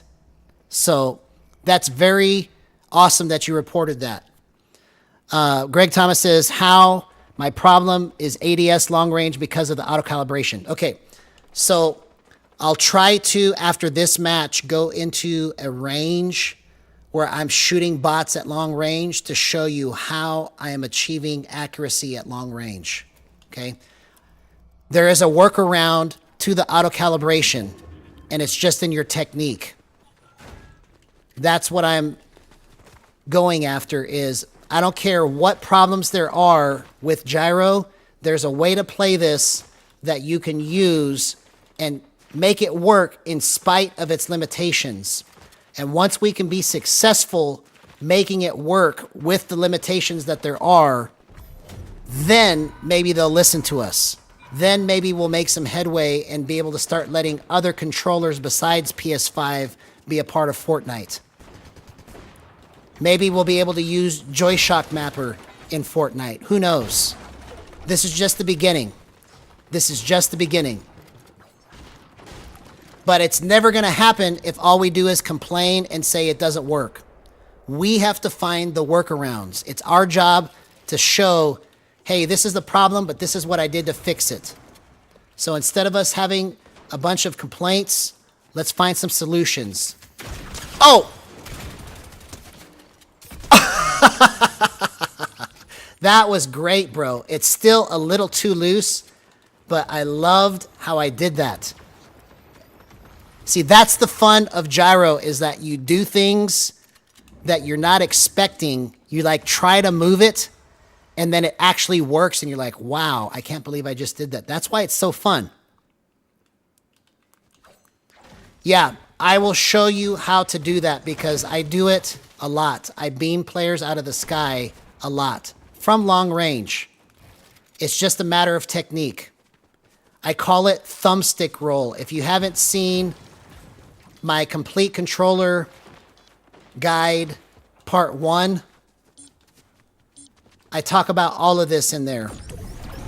And then I also just made a video called 4 Concepts Every Gyro Player Should Know. Check that video out too. Yeah, I mean, whatever the issues are, right? We need remappers for Nintendo. We need this for that, whatever it is. We need to start talking about it and finding solutions instead of just saying, hey, this is broken and it sucks and it's never going to work right and I don't want to play it anymore because it's not right. When we start coming up with solutions and answers, that's when they're going to start to listen.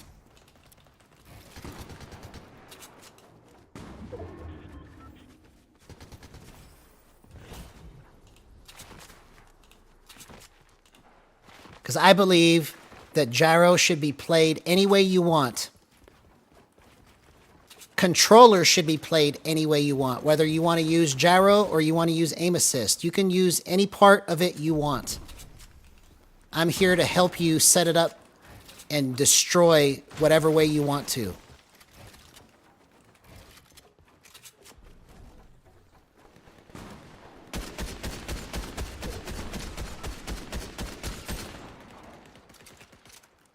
You see how I hit those 2 dinks right there? Now, once I get it dialed in better, I should have hit more of those. But it's a technique called thumbstick roll, okay? What it is you put pressure on the stick to almost where you're going to push it down, but you're not going to push it down. You're just putting pressure on it.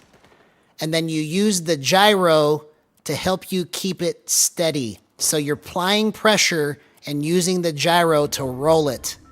That's how you make the long distance shots.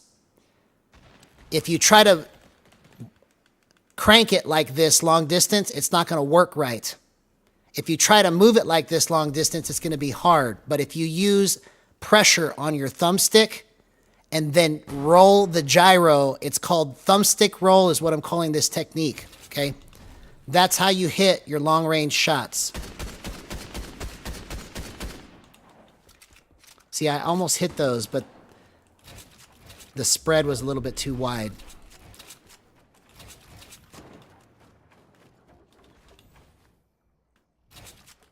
Okay, let's go to zone and get some mats.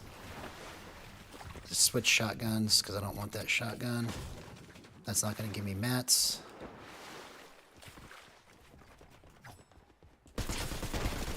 I knew somebody was right there.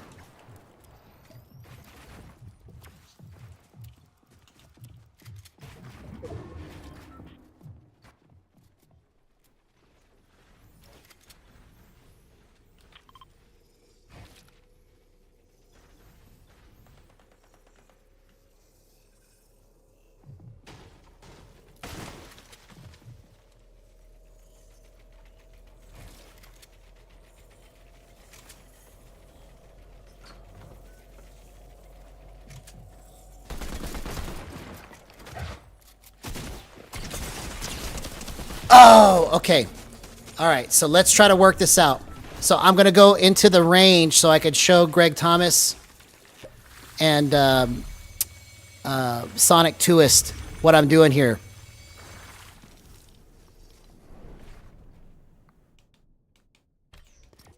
Yeah, in terms of long range, this is the way that I've found to do it. Now, if you can come up with your own technique, you can call it whatever you want. The cool thing about this is that we get to name what these things are because nobody has mapped these things out. Yes, people have been playing Gyro for years, but nobody to the level of instruction has said, this is what this technique is, this is what this is what that is. If there is, there's very few. Like the only one that comes to mind right now is ratcheting, right? That's a technique. But if you find a way to go long range using only gyro, call that technique what you want to call it. You get to name it because you basically are helping to write the manual on how this is done. You know, and then eventually if there's enough of us, whatever name ends up becoming more popular is going to win, you know. So that's how that's going to work. Let's go into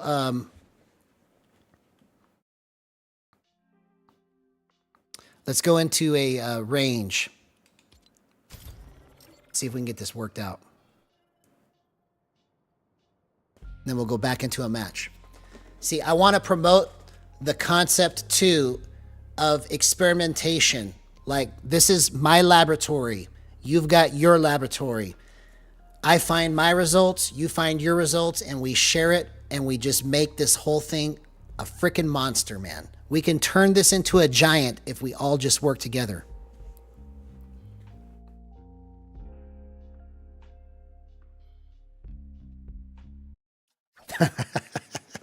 I look like I'm crazy, bro, but I don't care. I don't care. I was just watching the replay of me explaining this because my monitor, when I monitor my stream, it's delayed by a few seconds. I think I look crazy, but I don't care. I'm passionate about this project, and I think you guys can see that. That's why you love this channel. That's why you watch. That's why you've subscribed. There's something happening here on this channel. and together we can make it catch fire. Okay, so first let's get hip fire worked out. So I usually come in here to kind of give me an idea of what my hip fire is going to do, and it's just a little too loose for what I want it to be. So let me try bumping the dead zone and see if that helps me.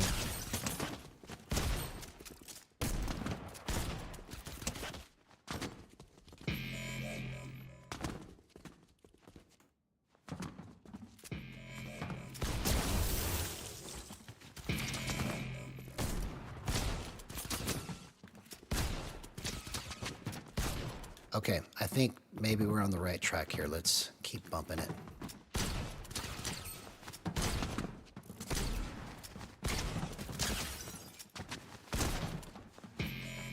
And I try to flick it in the air to kind of simulate like if I'm jumping down, right? I try to hit weird angled shots just to make sure I can hit them before I go into a match, and then I test it. Okay, so that needs to be bumped a little bit. Let's go here.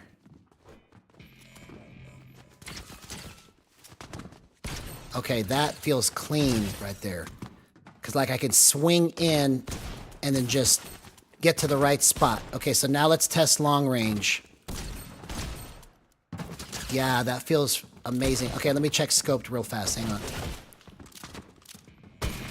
Okay, I think I need to bump that too. No, let's go one more. Okay. Do you see how I hit that?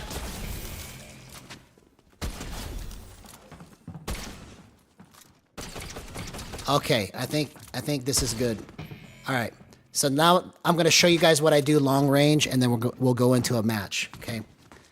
So this is thumbstick roll in action right here, okay? So these bots are in the sky.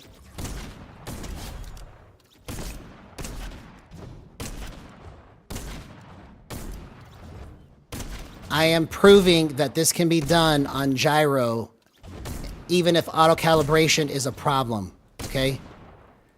I'm working around whatever problems there are and using it to my advantage. You see how many of these shots I'm hitting? Watch. Sniper. In the air. On controller. Who's doing that these days? Sniper in the air on controller has gone away because nobody knows how to use boost. And everybody's on 100% aim assist, and it's impossible to snipe somebody out of the air doing that. Okay?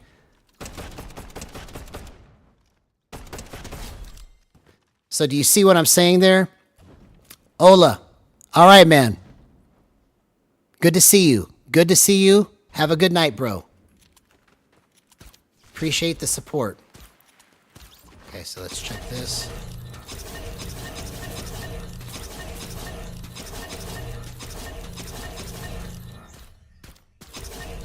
Okay, so it's almost on point. It's just sometimes I have to kind of slow down a little further to make sure I hit it. Like if I go at this pace, I'll hit almost every shot. But if I try to go faster, like I'll whiff more. So what I generally do to kind of work those things out is I bump my dead zone to try and get the right level of where I can just kind of flip it back and forth between these. And it feels clean if I do it right. Okay, so that feels much better. All right, so let's go back and test everything again at the dead zone of 6, or 0.6.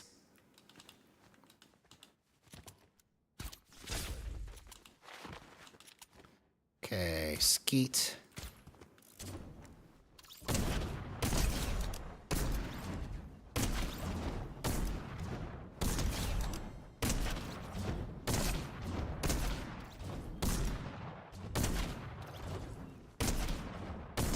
Okay, so that feels pretty good.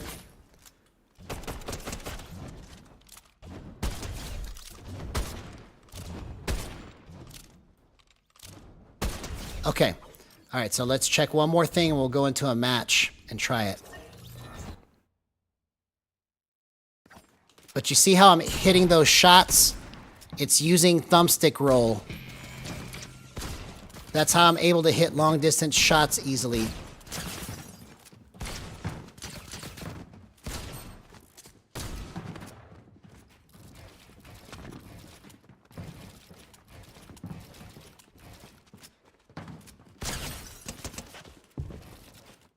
Okay, all right, let's go into a match. I think that's good enough to test now.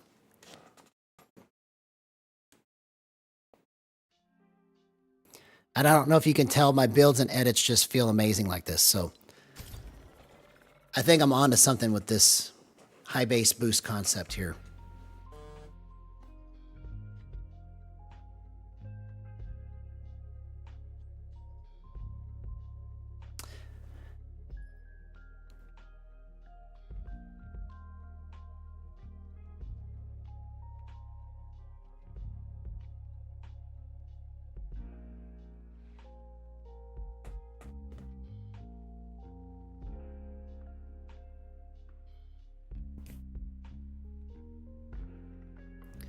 I'm so excited, man. I'm so excited. I can't believe how well things are going. This is like a dream come true for me. I cannot believe it.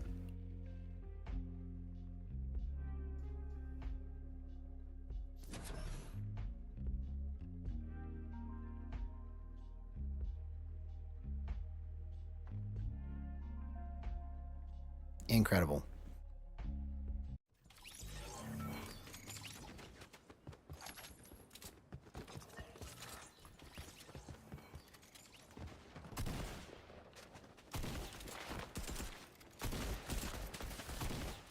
I jumped off the cliff, and here I am. Let's go.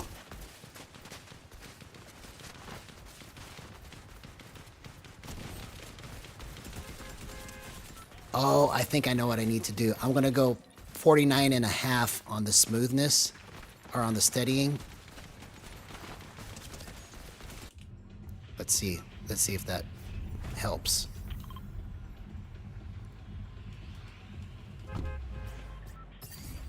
Now, let me go back real quick. I want to test it here first.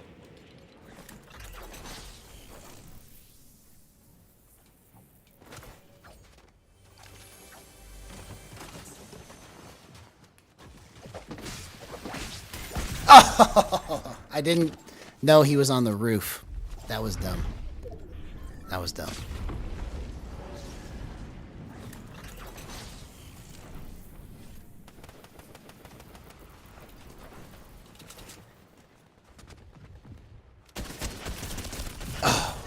Okay.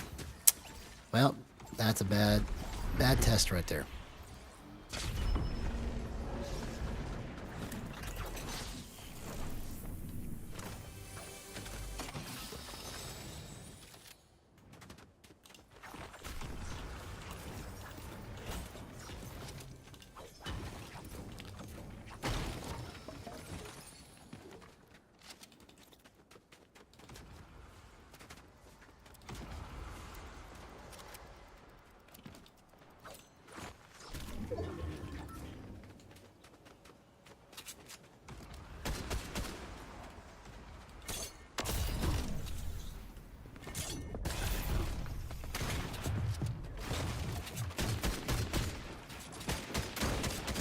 Okay. All right, so it's too tight. So I think I do need to bump this down. Let's go into another match, and I'm going to bump the steadying down. It feels a little too tight. So let's go 49.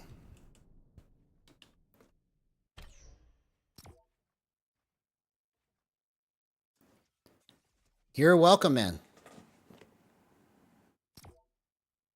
Anything I can do, bro. That's what I'm here for.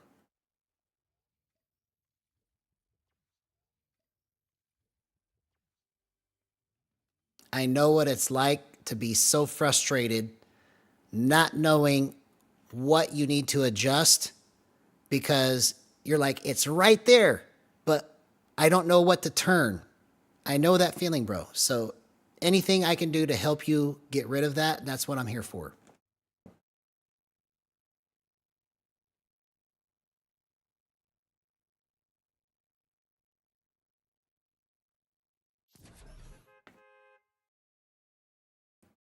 It's like there's so many times where you're like, I know it's right here somewhere, but I don't know what to adjust. It's like, it's the most annoying thing in the world to like be on the edge and not be able to go over it. It's so annoying. Oh my God. Okay.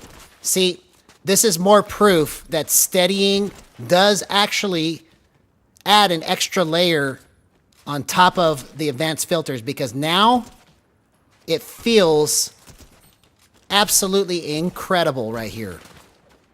Like it's not too tight anymore since I went from 50 to 49. Okay? So Jibb, if you're watching this, this is more proof that smoothing or steadying actually is an extra filter inadvertently on top of the advanced filters. Hands down. Hands down.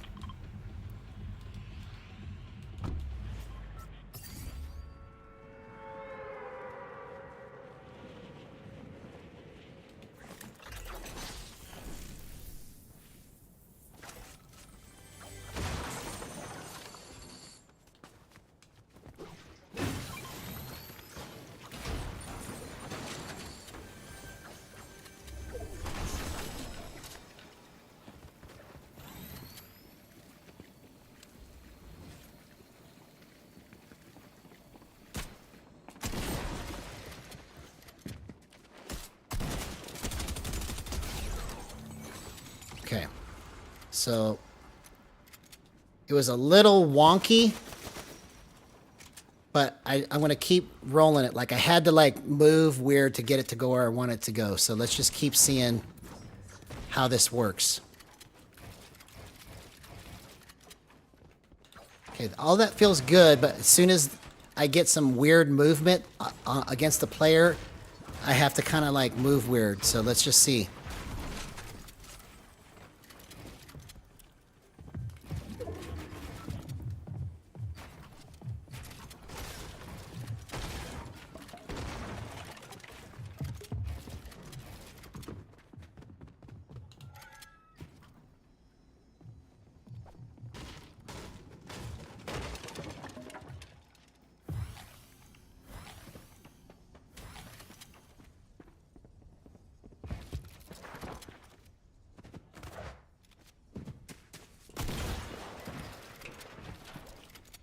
Okay, too much flip.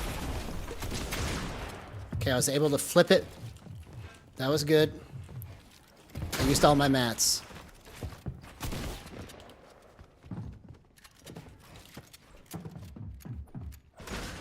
Oh.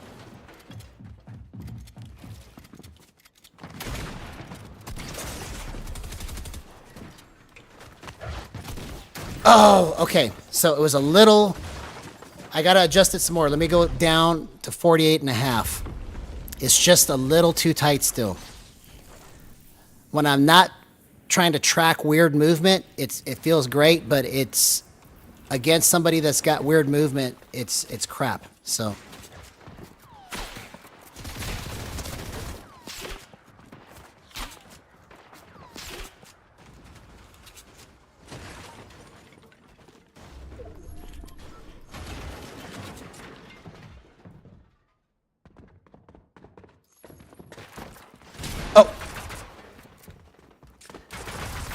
okay, yeah, the move, it's just a little too... Let me see if I can get this real fast. Oh, I wasn't able to get in time. Let's see if I can land without trying to kill myself. So I can adjust it.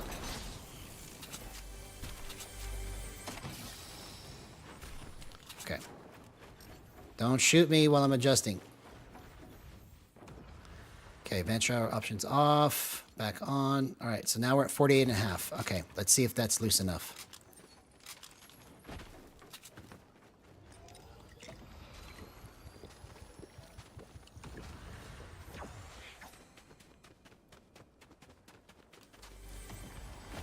Come on, get up here.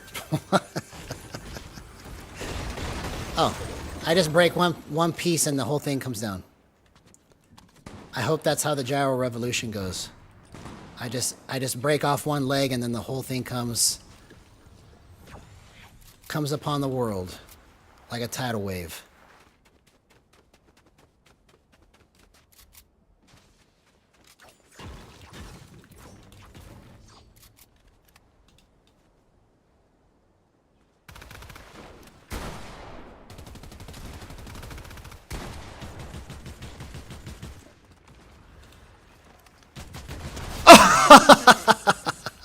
I love it, man. That's the power of gyro right there, bro. Right there. That sums it up. That clip. Right there. Oh, okay. I didn't see him till it was too late. All right, let's try this again. That was just like he came in the box and I didn't see him until like half a second after he was already in my box. So that was just my stupidity right there. Let's try it again. We're on to something with high base boost. In case you missed it, high base boost is where you have a higher base sensitivity, I would say above 45 on your look horizontal and look vertical, and then anything above 20 on your ADS. And then you have low boost on top of it. That's how I'm doing all of this right now, is high base boost plus gyro with no aim assist.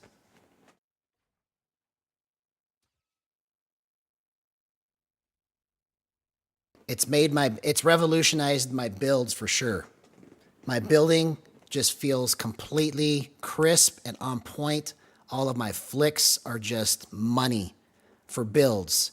Now I just have to figure out what I need it to be in hip fire and ADS, and it'll just be completely perfect. And if you saw the footage from earlier, it's just incredible what I was able to do with it. I just have to fine tune it, basically.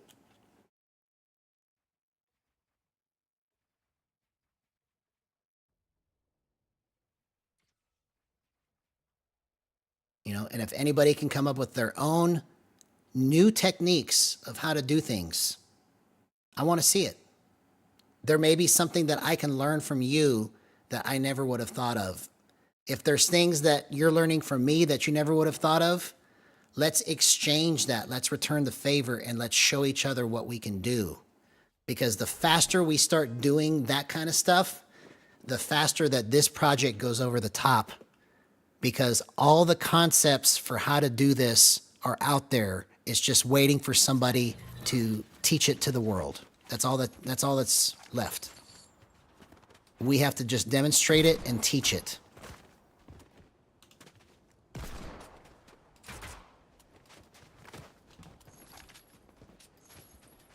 I hard scope. There you go. I love it, man. See? Do you see what happens, man, when we start to collaborate? We're starting to write a hit song. The only thing that's missing is that I can't hear your voice, Greg Thomas. But I'm telling you, man, we're about to write a smash hit together. The Gyro community is about to explode. Watch out.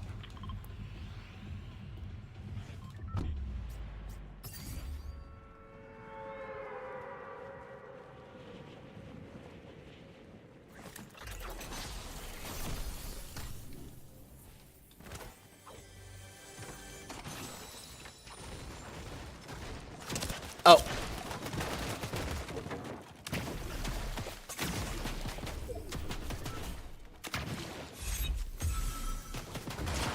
Come on, man. Where is this guy even at?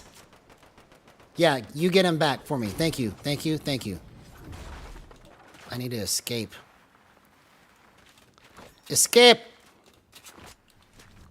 Oh, okay. I thought he was naming a technique. Okay.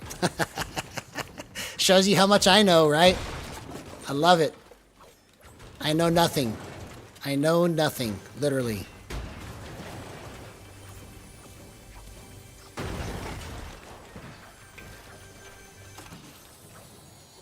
Yeah, I'd love to talk to him. If that's the guy, we need to talk. Because even if he doesn't play Fortnite, I can learn something from what he's doing. And use it maybe in Fortnite. You see?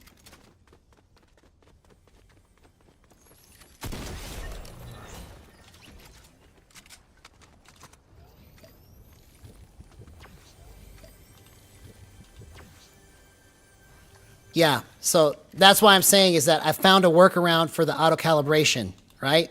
It's just a matter of technique.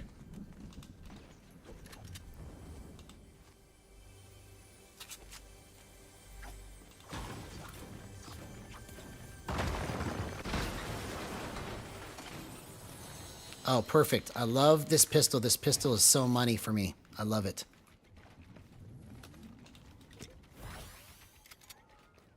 Okay, yeah. I want to try to get him on the podcast. Maybe he could be our first guest. We'll see.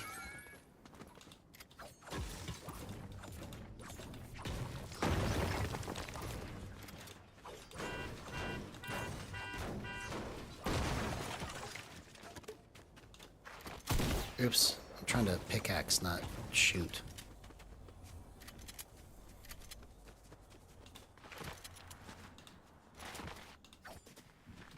All right, let's get matted up.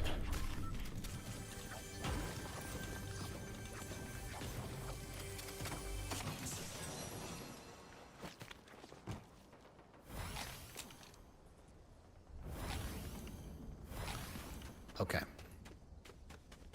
All right, now we're good. Let's see if we can test this and just get in people's faces and see what happens.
Where'd this guy go?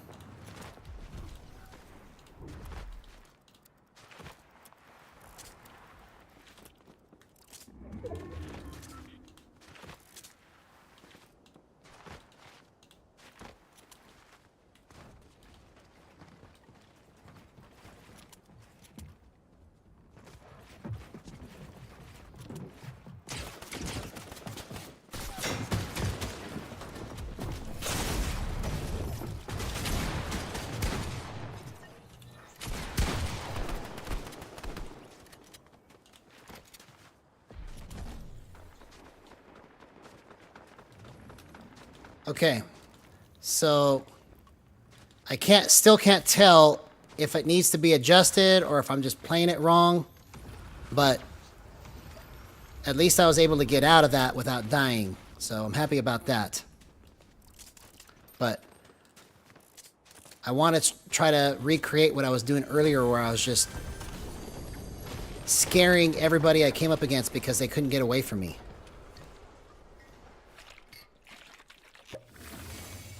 Right now I'm just basically like trying to fight and then resetting and getting healed up and getting mats and then trying to fight again. It's just, it's moving slower than I want, so.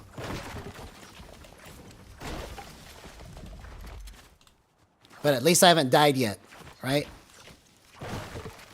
Even though it's reload, I want to try to get through a match without dying.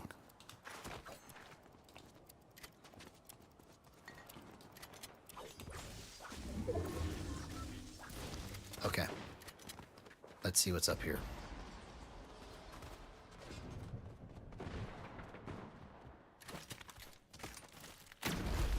All right, let's test this.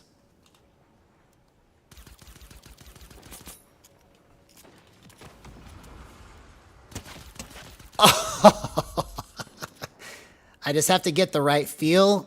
I don't know if I need to change anything, but it's so close. See, that's thumbstick roll in action to be able to hit shots like that with no aim assist on gyro. I put pressure on the thumbstick and then I roll the gyro and it just kind of just glides into the right spot.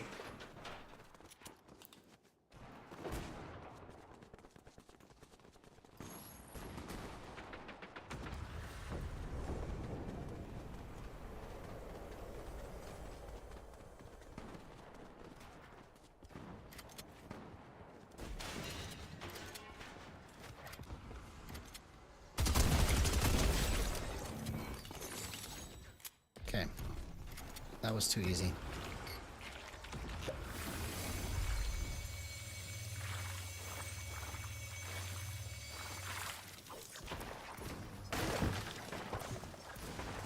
Oh, okay, let's get this gun.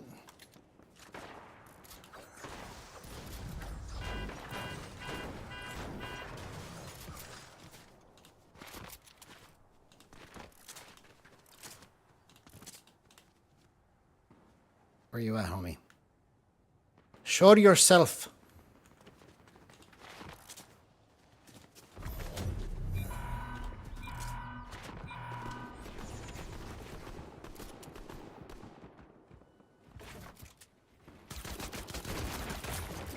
Oh, come on.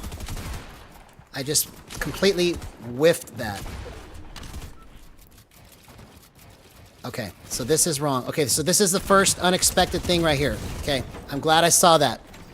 So, let's go down again. Alright, let me see if I can not die real quick. It shouldn't have whiffed right there. It should have been just slam dunk.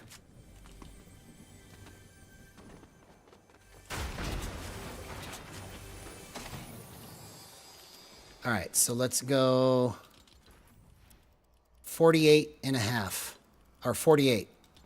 There we go.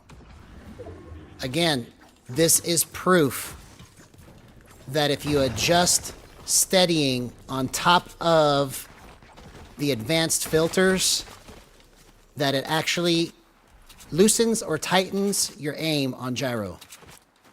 It's not supposed to, but it's there.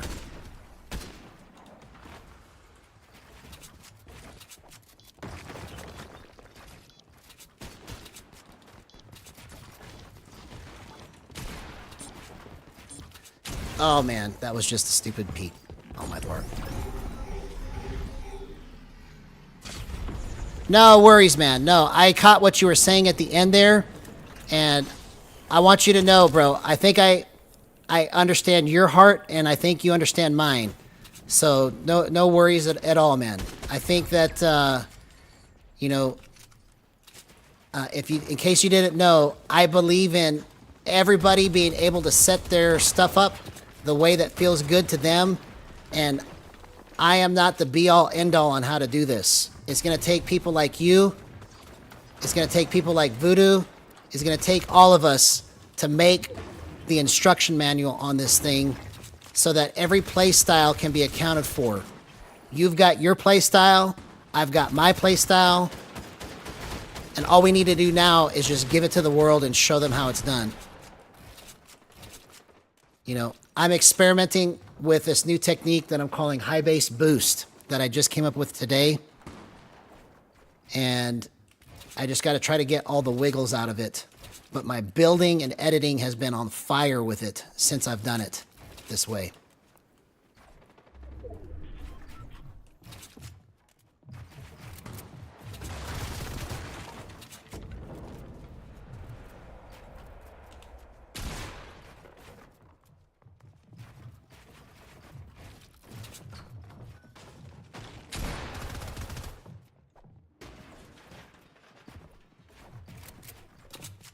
Bro, I'm so limited on materials right now.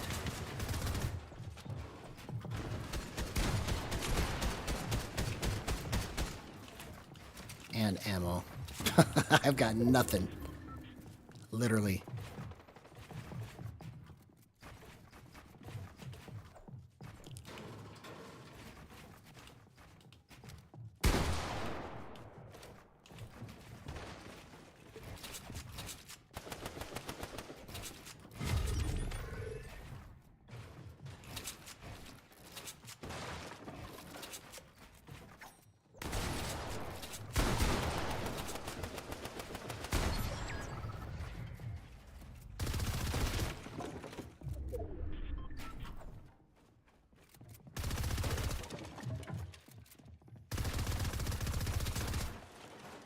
Oh, there you are.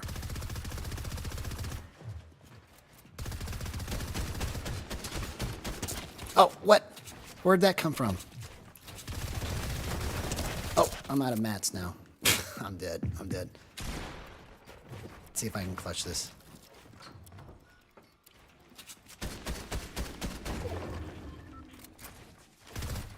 Oh, that was just a dumb peek. Okay. Exactly, man. Same team, bro. Same team. We have different viewpoints, but we're the same team.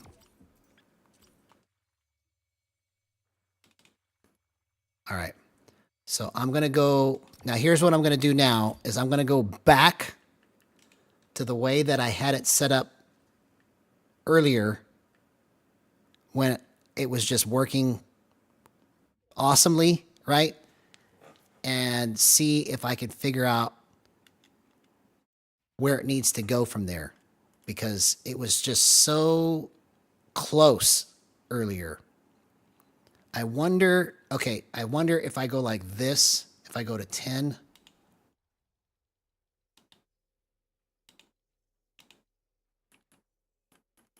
If that's going to be the trick here.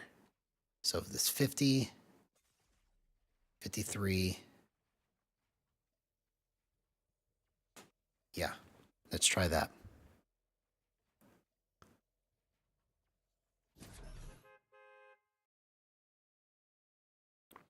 Yeah, that's why, if you missed it, I'm starting a podcast called Gyro Labs.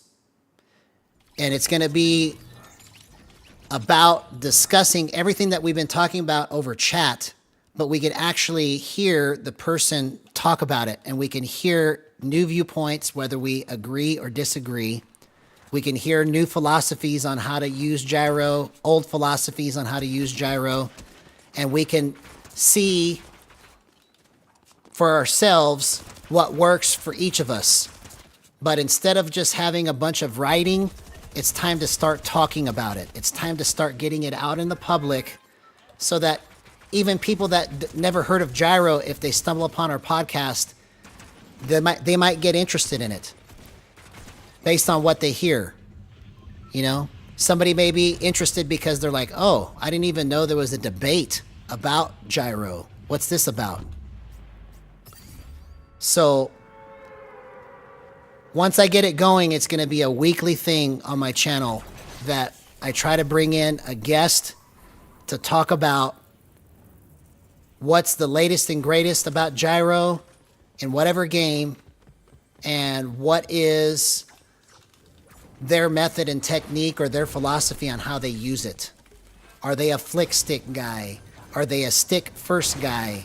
Are they a gyro first guy? Or are they gyro only? They're a purist and they just never want to touch sticks. There's all the representations and philosophies of how to do this that are going to be represented here on this channel. We are not a one-size-fits-all gyro channel. This is everybody. We all need to learn from each other.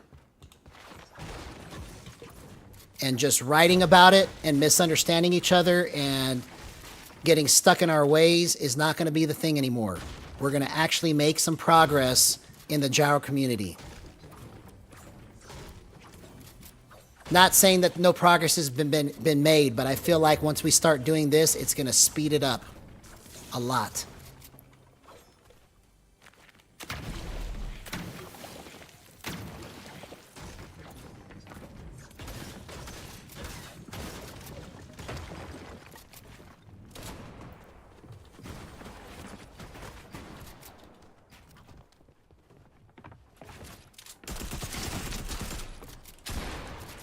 Oh! I thought I took his wall. I thought I took his wall. All right, let's try it again. Okay, yeah. Explain it, man. I want to hear it. That's what we're here for, to share ideas.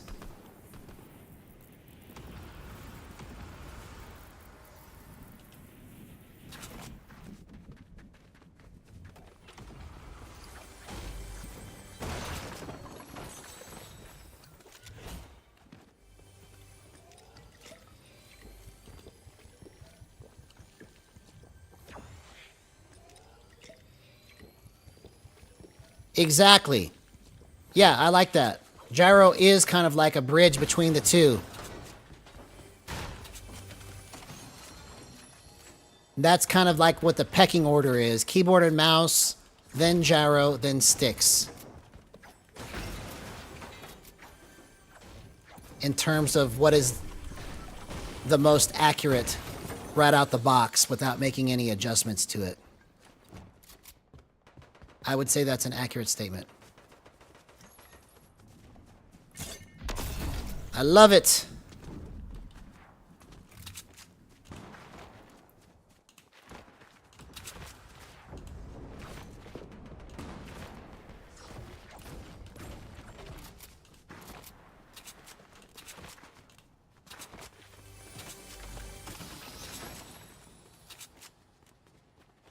Okay. I feel like I'm doing more looting instead of fighting for some reason. So let's try to find fights. I'm trying to test this and not just like play safe.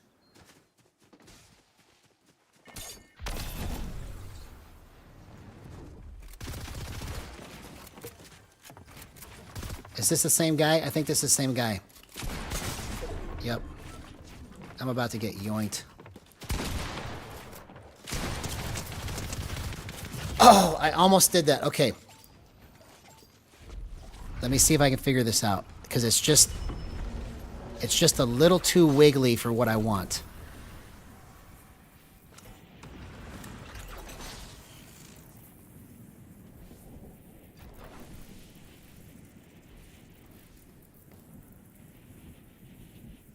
Okay, let's see if I can adjust this real quick without dying. All right. This needs to be at 19. Okay, that's probably part of the issue right there, is that was not supposed to be at 20. Somehow or another, it got changed. So that could be the whole problem right there. Okay, let's go into this new match fresh. I didn't realize that the fast multiplier was at 20. That match that you saw the video on, the multiplier was at 19. So no wonder it wasn't quite like I felt it earlier. So let's try it again.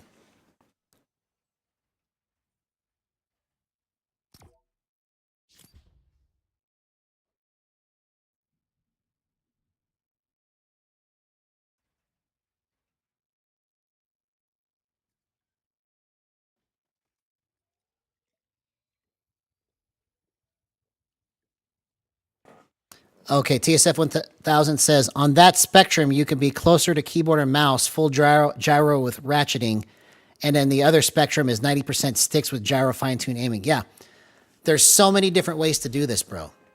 You can do flick stick. It's just that all the techniques for this game haven't been found how to use it in all of those areas yet, right? So that's why it's up to us to figure those things out and then start to report our findings. Oh, that feels beautiful. Okay, I think we're about to do something here because I had the multiplier wrong and I didn't realize it. But this just feels incredible right here.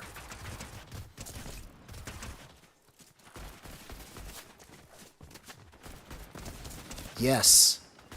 You see what I'm doing here? Bro. I think I'm about to go off now. Okay. That's what was wrong. It was at 20 and it needed to be at 19 and I didn't realize it. You dummy. All right, let's do this again.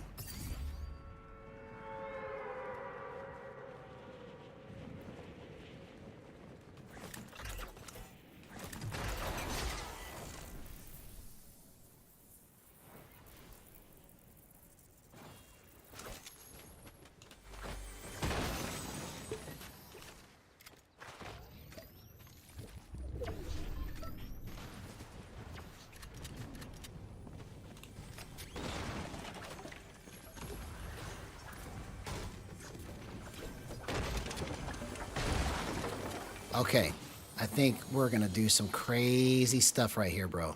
I can't wait, I can't wait, I can't wait. Let's see.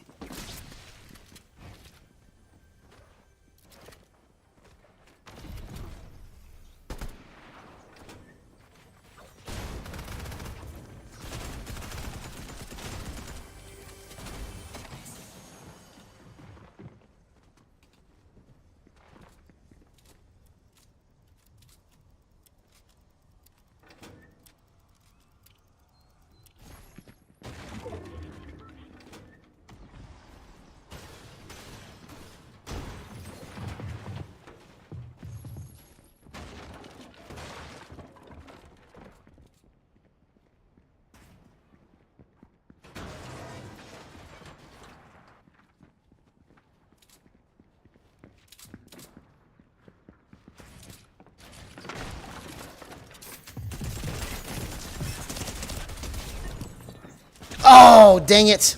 That's the power of Gyro right there. I just screwed up and walked straight into the other guy. But I did that with 0 aim assist, and it felt clean now that I had the multiplier at 19. That's what it felt like earlier when I was playing that match I showed you guys. So I think we're about to see some crazy stuff here. Let's just cross our fingers.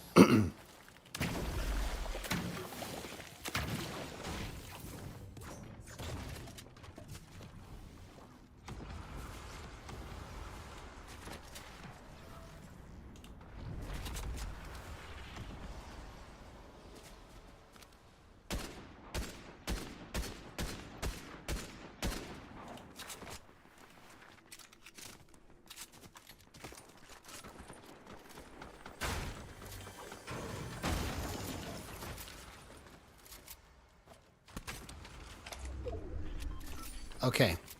Yeah, we're about to do some nasty stuff with this scar right here. Let's see if we can make this work. I said nasty. Nasty stuff.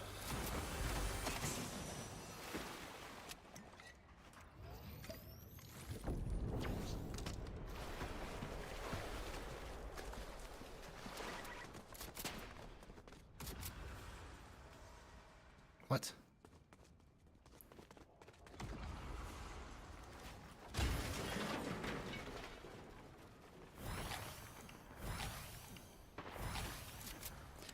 TSF 1000 says the settings have different levels of impact depending on how much gyros you are engaging.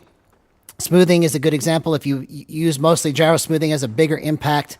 If you're using 10% gyro, then its impact is reduced because the sticks are doing most of the work relative. So yes, that is, I would say that is a true statement. That is a true statement. However, I think that smoothing done properly is a good thing. And now that I understand that tightness is second in the chain after the dead zone, it's made me have a different understanding of what I was actually feeling with my settings. So thanks to Jibb Smart for that, because I asked him specifically, does this come at the end or at the beginning? And he said, or where does it come in the chain is what I asked him, and he said it comes second. So now that I understand that it comes second, oh, come on, I can't lose the scar.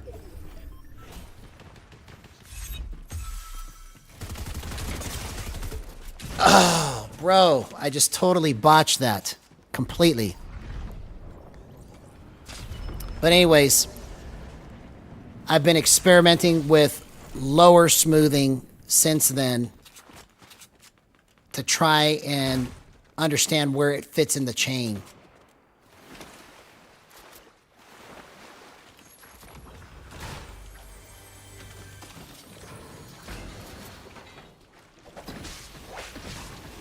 Okay, so the reason why that didn't feel right is because I think I need to go like this.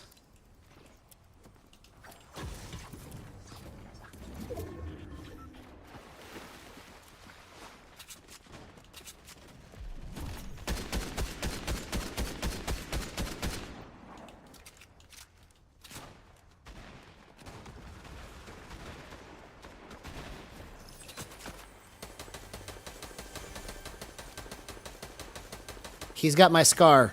Come on, let's get it back.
Oh, come on.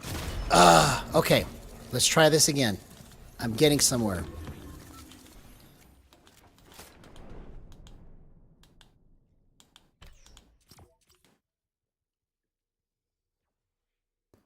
It's a technique. It's like I'm trying to combine the fluid building and still keep my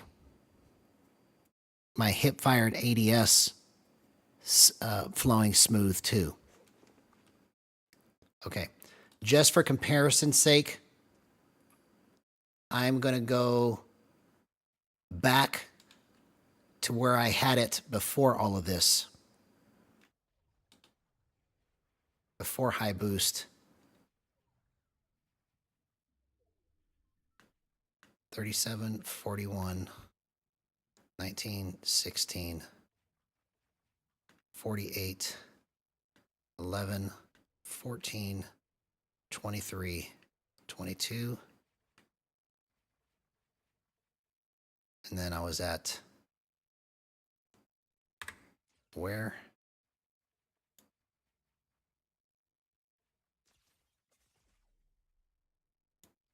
What was I at right here? I think it was at 49, but I can't remember for sure. Let me look.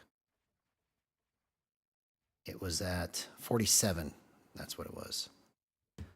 47. 112. Okay. So this is where we were at before low or high base boost.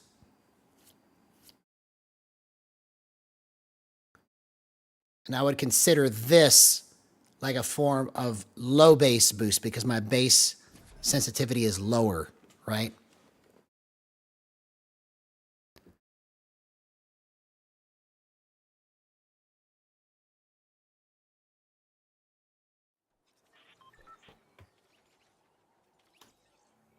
All right. Let's see how this feels now.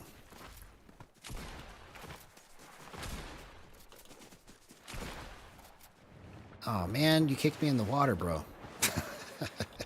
I can't get out. Oh, I gotta go this way.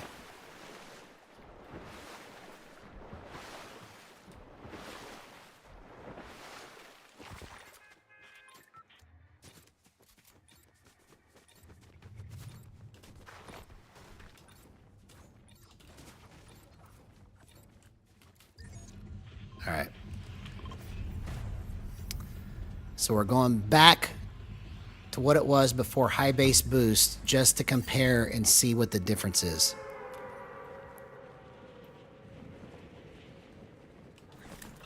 You know, and one thing too, if there's any settings that you want me to try, let me know and I'll try them.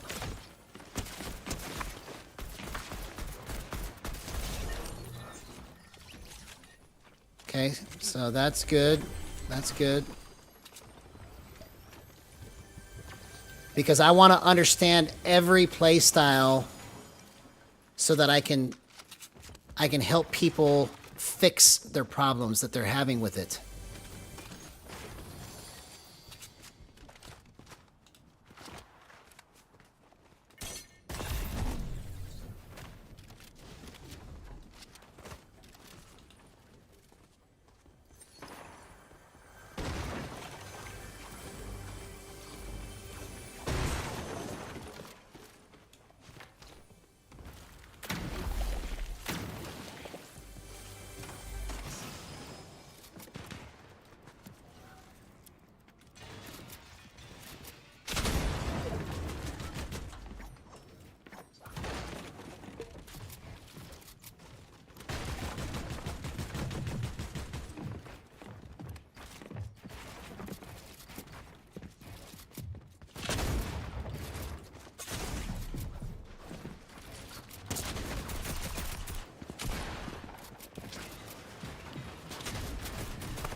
Come on, man. Okay, so it's just a little sluggish there. So that was a good test. I don't like it. I like high base boost better. It's just a little sluggish. So let me go back and reset it up and then figure out how I can make high base boost work better for me.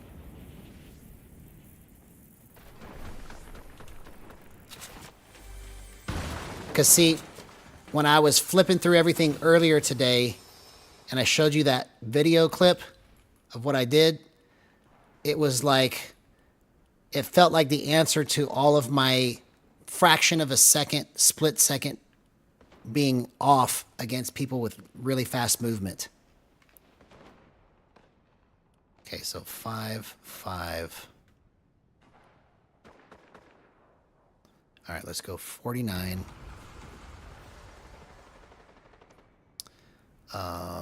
20, 20, 8, 8, 53. Actually, it was 54. Okay, let's try that.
Oh, okay. That was almost right. That was almost right.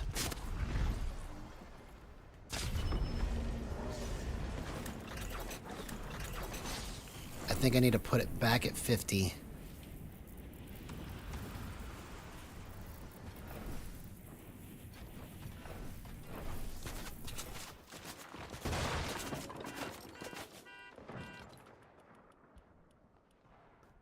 What do I have it at right now?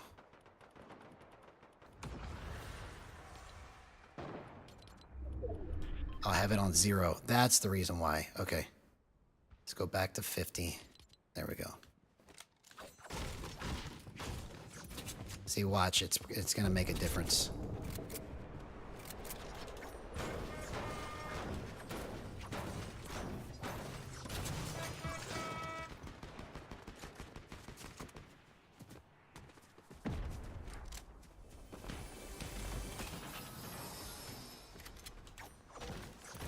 Oh, that's cool, man. Well, good to have you back, bro.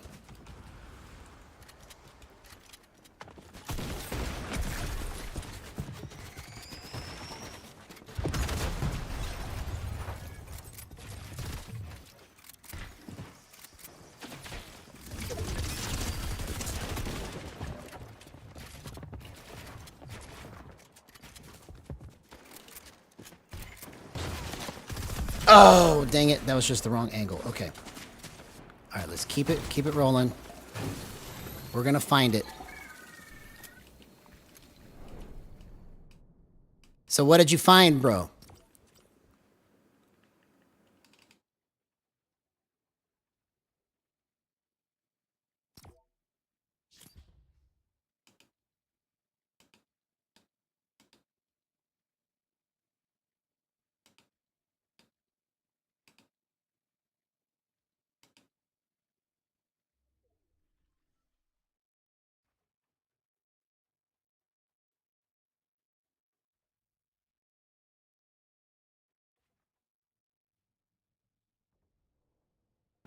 I'd be interested to see what you found when you did it. Because it's not quite as tight, but it's there. It's like a very noticeable pull, but it's not like it is with gyro off. It's just like, I don't know how to describe it other than it just, you can feel it when you're dragging it.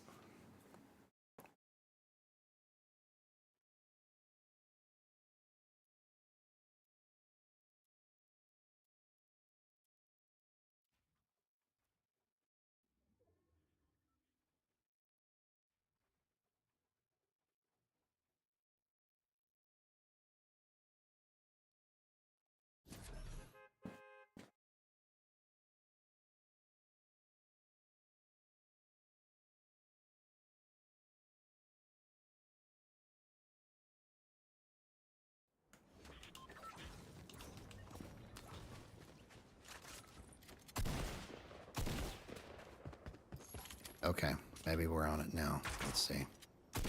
I need some people to move around.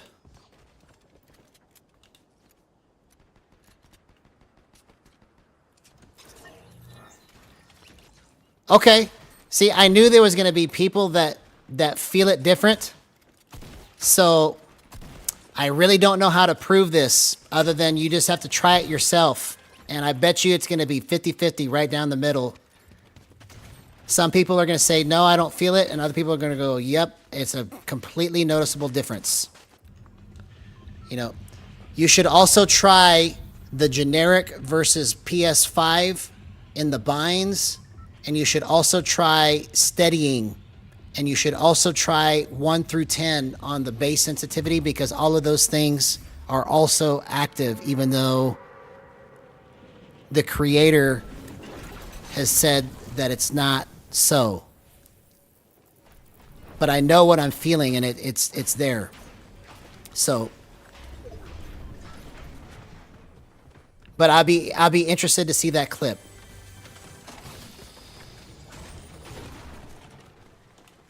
It can't just be my imagination because it's so noticeable.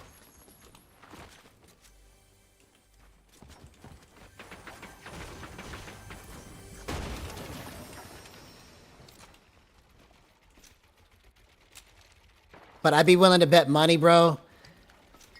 We give this to 100 people to try. 50 are going to say, yep, it's there, 100%. And the other 50 are going to be like, nope, I don't feel it at all. It's such a subtle thing.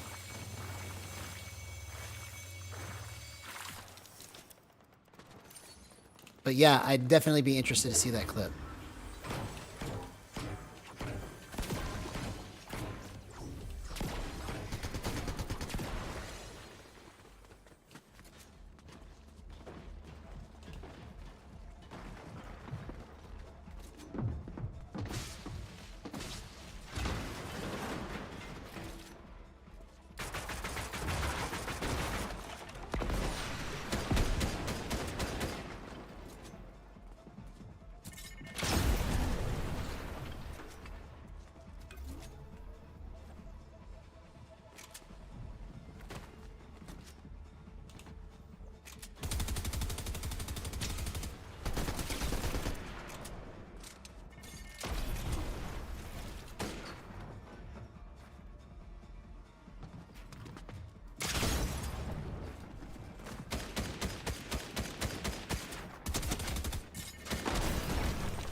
Oh, come on.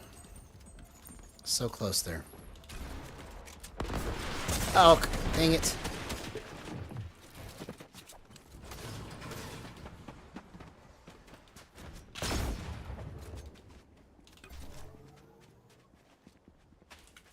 Oh.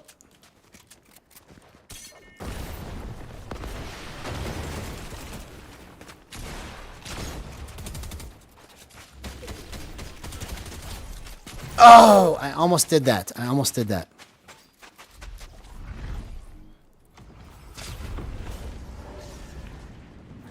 If you plug in everything just like I had it, then you'll feel it. So I don't know what your settings are right now. If your settings are higher than, bro, just got worked right there. If your settings are higher than 40 on your base sensitivity, you probably won't feel it as much, right? It's still there, but it's less. So, you know, just put it on whatever you feel like you want to test it on. But changing from generic to PS5, changing from the smoothness from 0 to 50, and changing the base stick sensitivity from 1 to 10, all of those things have an effect on the way the stick feels, for sure. But I suspected that some people wouldn't actually feel it. But I'm just very sensitive because I'm used to listening for sounds that it's very similar to me why I could feel these things. It's a very noticeable thing to me. I'm very attuned to hearing a slight variation in a note. And it's the same thing of feeling the slight variation of my thumb dragging across the target with 100% aim assist on. Okay, yeah. So, you know, test it in whatever way that you want, because it shouldn't matter what the numbers are. The feeling that you're going to get, at least the way it feels to me when I change it from 100 to 0, is that it's like a slight tug that screws my aim up sometimes. And then when I turn it off, it feels smooth. It's like the only way to know, maybe another word is like it feels bumpy. My movement, when I go over the target, when it's at 100%, with the gyro on, is my movement feels bumpy when I go over the target, and then when I turn it off, it feels smooth. That's the best way I know how to describe it.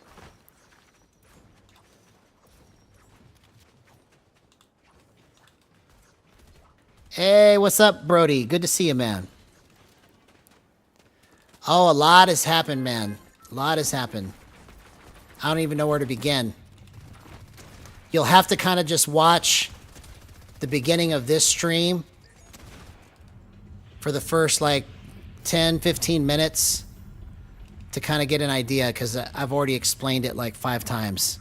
So, sorry, man. Watch the beginning, and then you'll get the full effect.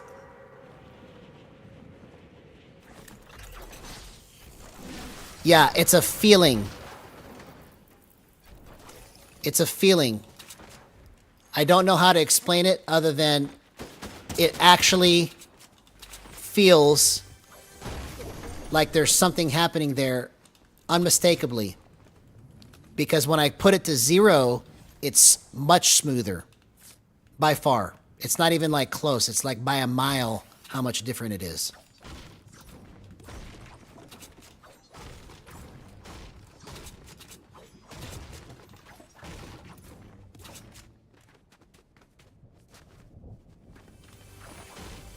The best way that I can think of is try shooting long-range targets and close-range targets and compare. Can you hit more shots or less shots with 0 or 100? And I would bet that you hit more shots at 0, because the aim assist is hindering the crosshair's movement slightly. It's not supposed to, and it's very slight, but it's there.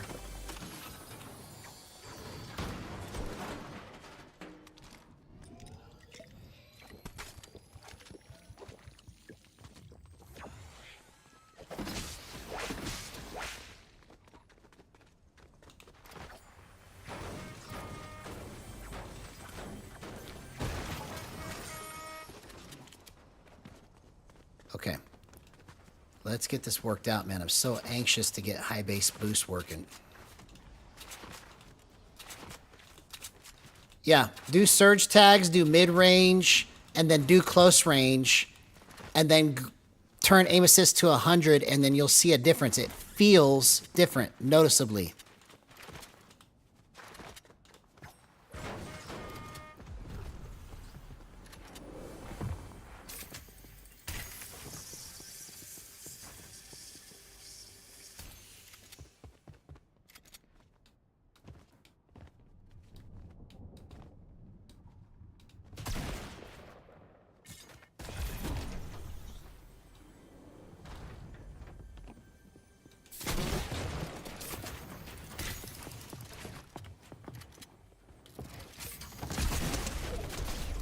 There we go. That's the first thing that's gone right in a few minutes. I mean, come on, man. Yeah, turn it, do it with gyro on, but aim assist off and then aim assist on. Basically, you want to go back to back. Try with it on, try with it off. Long range, mid range, and close range. It's a noticeable difference. Like you don't want to just be moving slow. You want to be moving fast with it because that's how you're going to be able to tell the slowdown. If you move slow, you may not be able to tell. But if you move fast, you'll be able to say, oh, okay, there's something happening here.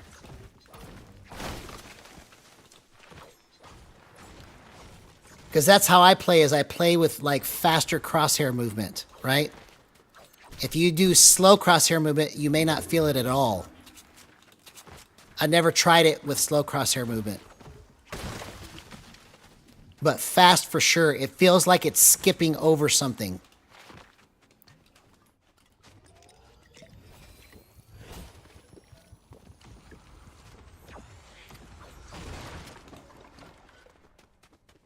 All right, here we go.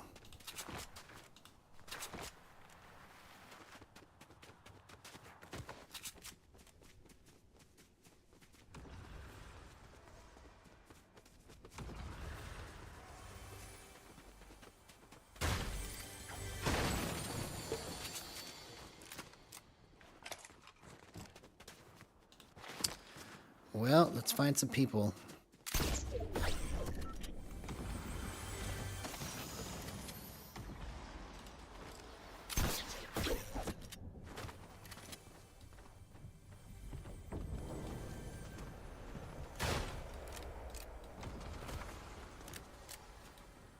Oh, he landed over here.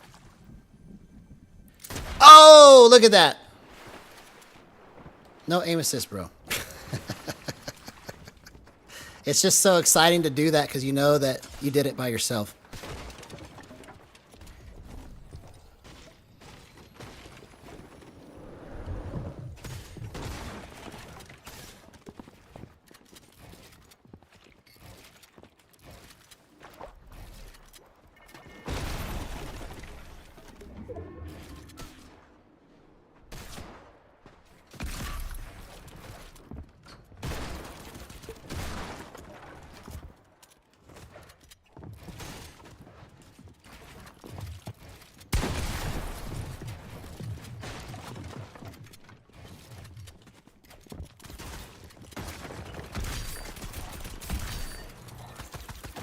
Oh, good pre-fire, good pre-fire, good pre-fire.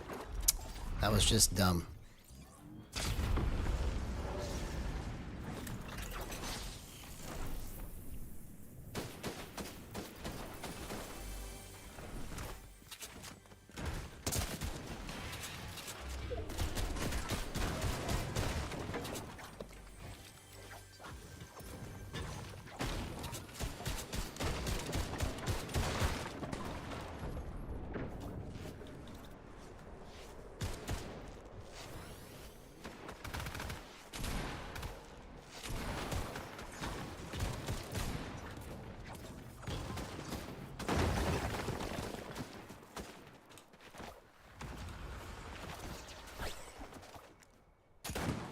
Oh, that would have been cool if I hit that.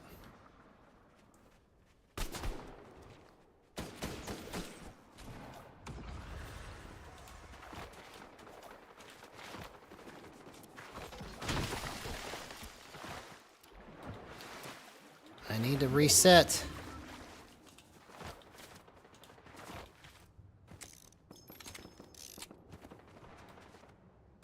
Man, I wish I could do it like I was in that video I showed you earlier. I swear, every time I try to do something big, it just blows up in my face, bro. It's gotta be like a joke that's being played on me or something. Okay, it's not right. I gotta figure out where it needs to go from here.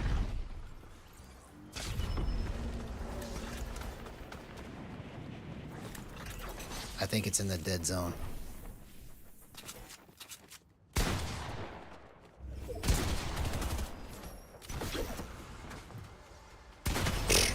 Okay, that was just garbage. All right, let's get some lobby music, get into another match. Make some more adjustments.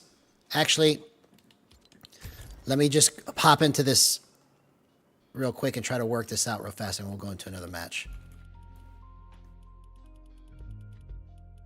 It's like right on the edge, man.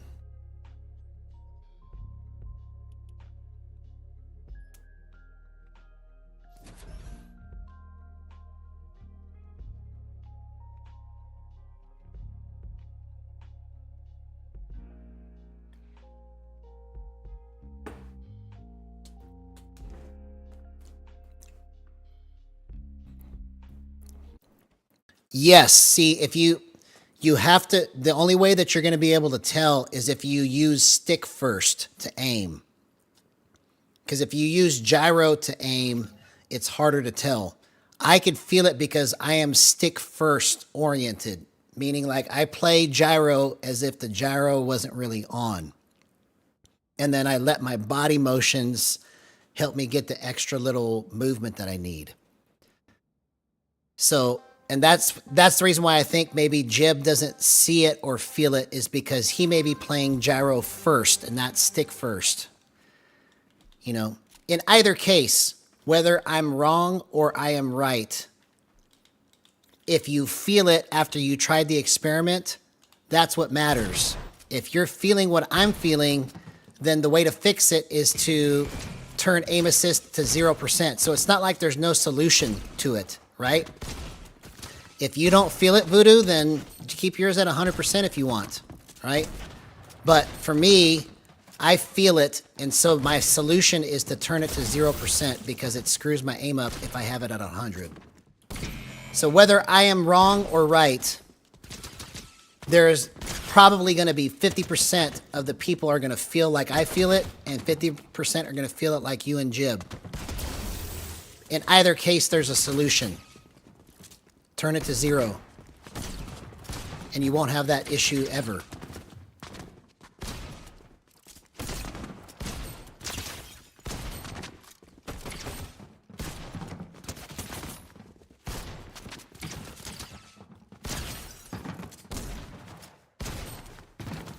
Okay, I think that may be the trick. Let's check this.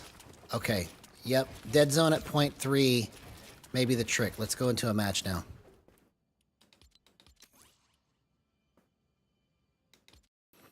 Yeah, so, you know, if you don't happen to feel it, right, in my opinion, it's just because there's something that you're not feeling sensitivity-wise in your thumb. Because I feel it so clear. And I think there's other people that do too. Ola in chat said that he felt it earlier. So if I had to guess, it's probably going to be split right down the middle.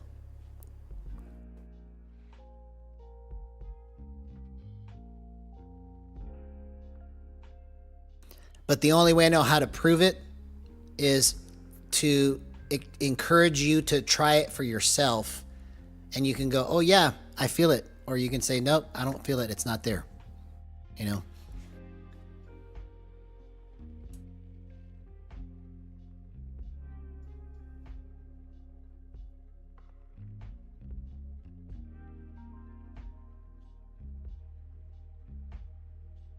Yeah, I go by the feeling of it. When I feel it skip where I was trying to go, that's how I know it's there, because I can feel the little slowdown, like it's happening quickly. As soon as I get over the target, it's like it does a pixel skip, because it's like slowing down and then speeding back up again. That's the best way I know how to describe it.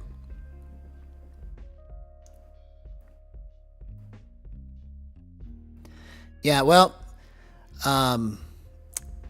if it's placebo, the thing to that you may not be accounting for also on camera is that if you blow past it,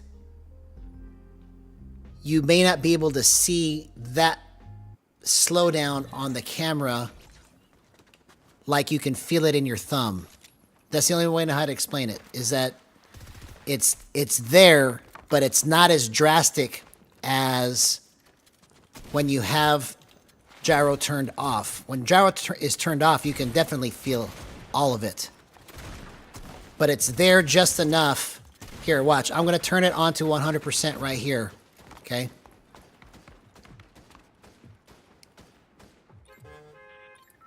I'm turning it to 100% right now.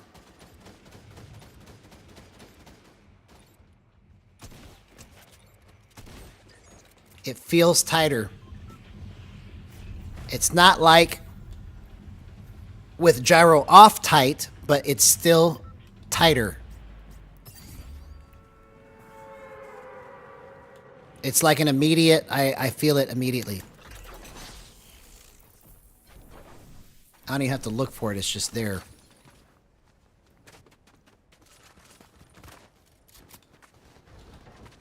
Because what made me even notice that to begin with was when I had the gyro on when I first started using it. I was like, why is it skipping right here? And then I was like, oh, aim assist is actually still active. That's how I discovered it when I first started trying to set it up.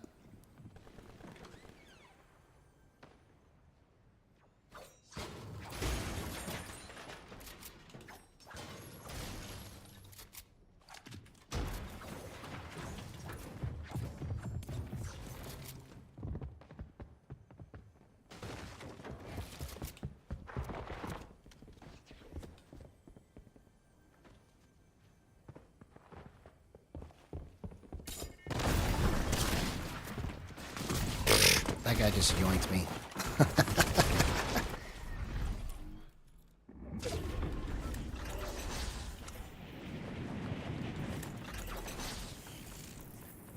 Yeah, it should be able to be recreated by anybody regardless of what your settings are, you know.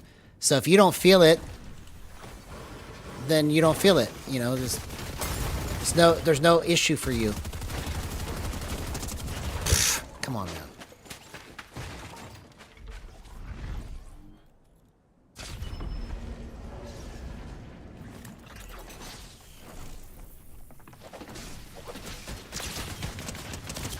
Oh, you got to be kidding me, man. He had to be 1 HP. Okay.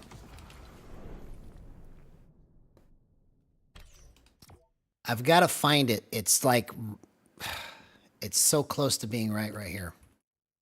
You see, these are the things that, like, if we had more active discussions about what's actually happening, like right now, I'm so close to finding how to make high boost or high base boost work. But if there was more than just me working on it, then somebody else can go, oh, this is what the problem is, right? That's what we're looking for, is to recreate what these things are doing so that we can find workarounds to it.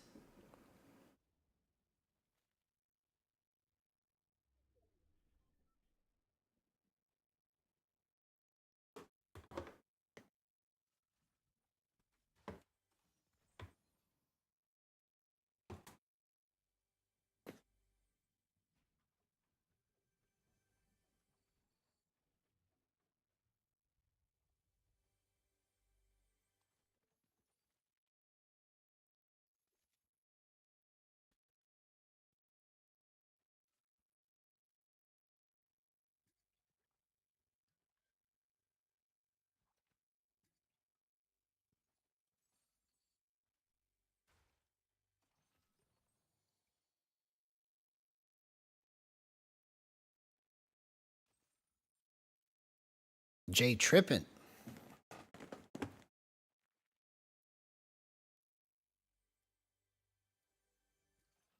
I want to just have that feeling I had earlier where it was just like click, click, click, boom. Everything was just on point.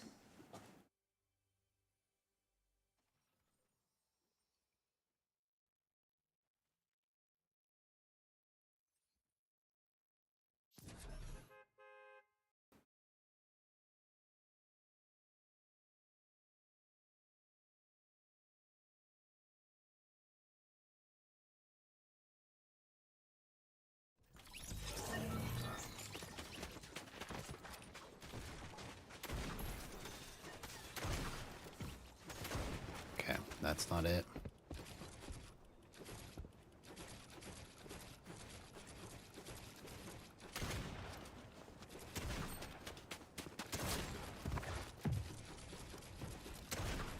Okay, maybe that's it.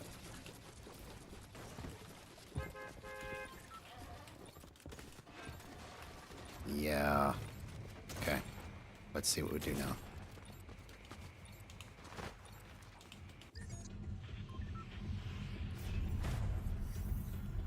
Where's the map? Oh, I was like, what happened to the map?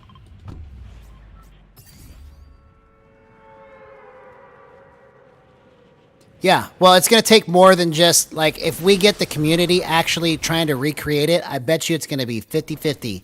There's going to be 50% that say, nope, you guys are crazy. And then the other 50% are going to say, yeah, I actually feel that.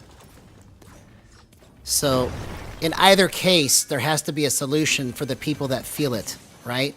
And the solution is turn it to 0. And then you know that it's not on.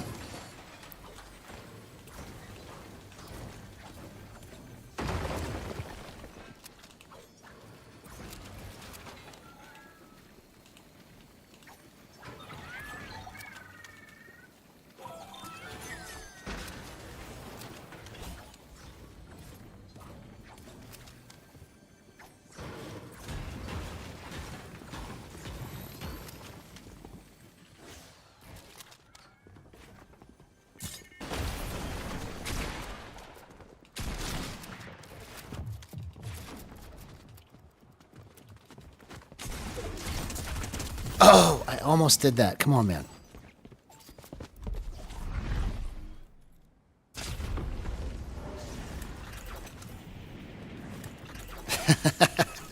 Yeah, it has to do, I honestly feel like the reason why some people can't tell is because they have a different sensitivity in their thumb.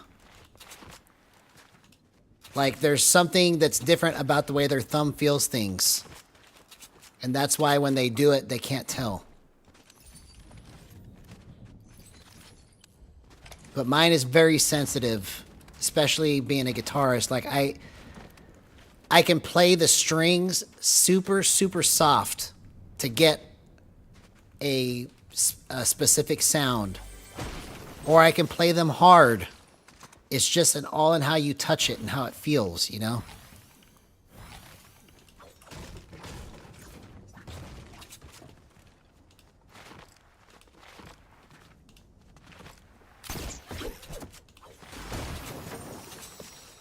Okay, here we go.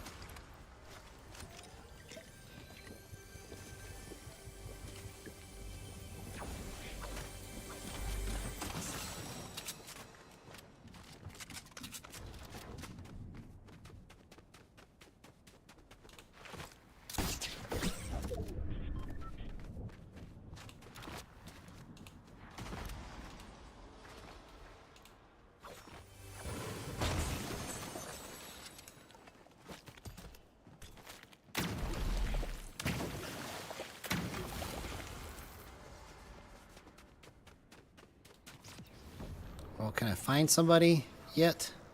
Besides the guy that killed me off spawn? Where did everybody land?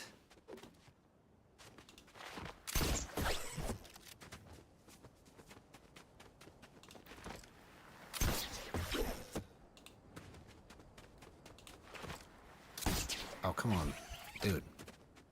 Oh, there's somebody here. I knew that. I knew it.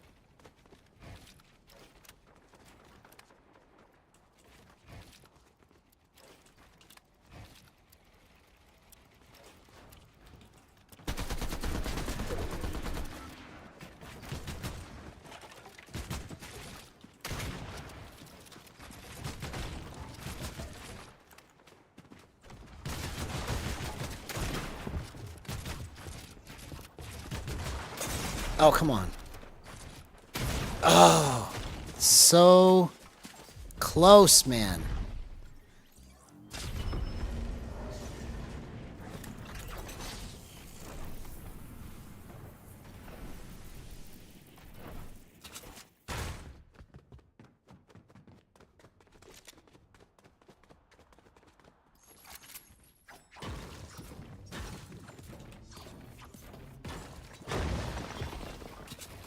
Okay, so let's, if I had to take an educated guess, right? All right, let's bump that. Okay, that might be something. Let's try that.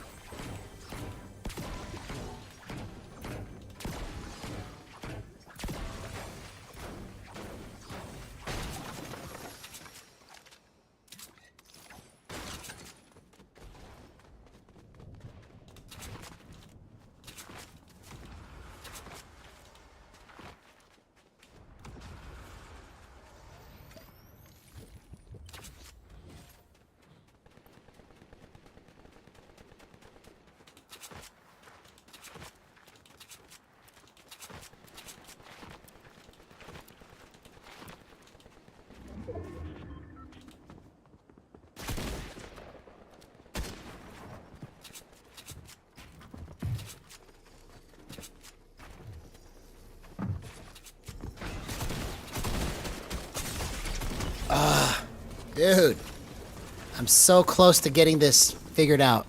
I know I normally stop right now, but I'm going to keep going. I'm going to keep going for a little bit longer because I'm so close to working this out.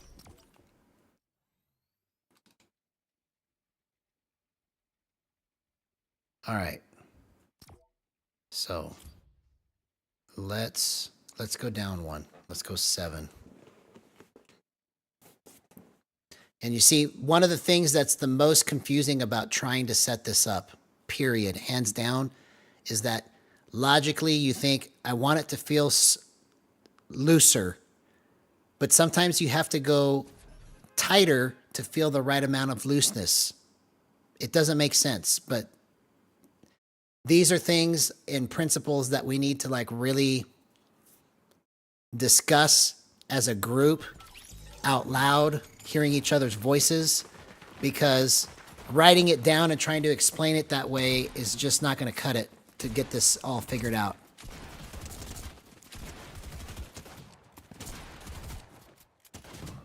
Because see, I just went looser and it's almost right.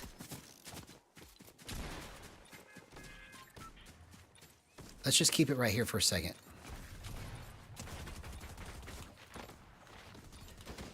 The best match of the night so far, I think, was one of my first ones, maybe. Like, I really haven't had a good one all night. And I was just joking earlier that usually when I try to make a big announcement about something, I bomb it. Maybe it's just nerves, I don't know. But I have a pretty good track record now of doing poorly on nights that I make announcements for things. It's like the history of the channel definitely shows that. But at least I get it ironed out and I figure something else out, you know? But it'll definitely go much quicker once everybody starts catching the vision of what I'm trying to do. And then they start doing the same thing too. Bro, it's going to just speed up like times 100.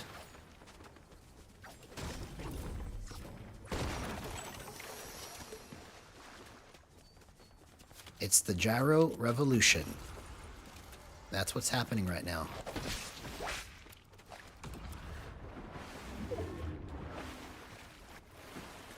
The Gyro revolution is here.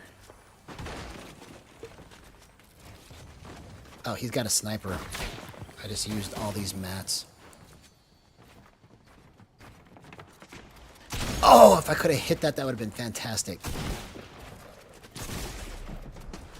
Oh, shoot. That was so close, man. 2 of those shots and cracked him, but it was the wrong... See, I was running to the left, right? That's a no-no. That's a left side peek, and I didn't even have peeker's advantage, so that was just dumb.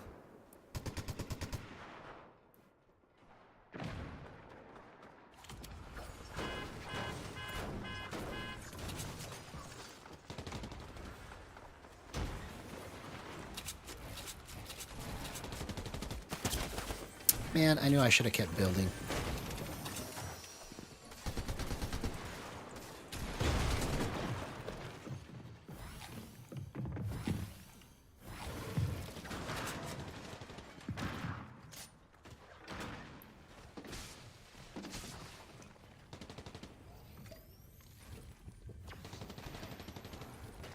Yeah, so the best match of the night, actually, is the one where I showed the video clip of what I did earlier today. So that's not even a match that I played tonight. That was earlier today when I first discovered high base boost.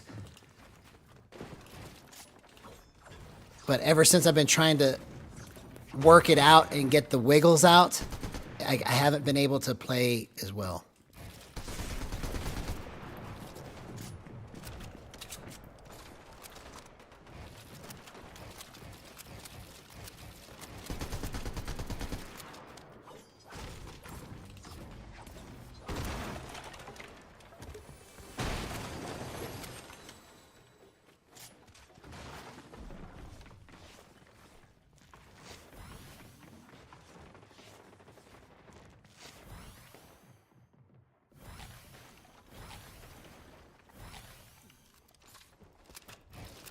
All right, come on.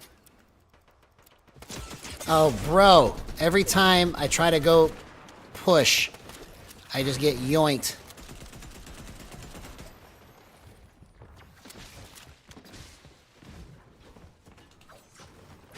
Hey, what's up, Titanium and Gyro? Good to see you, ma'am. In case you missed it, watch the first 20 minutes of the stream and then come back. Big announcement tonight.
What? Where did he go?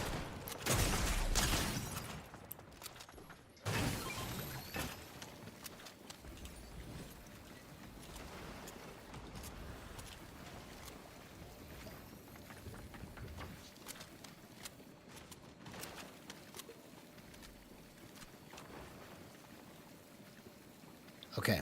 I didn't like the way that worked. So let's try to work this out real quick before somebody tries to kill me.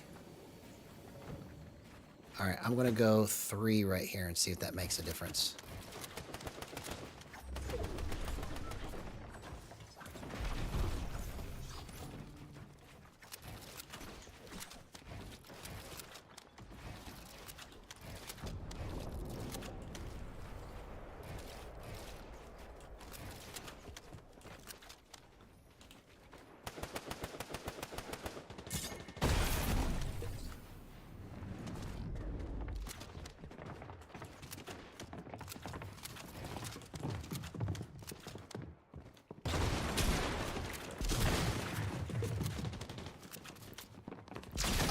my god!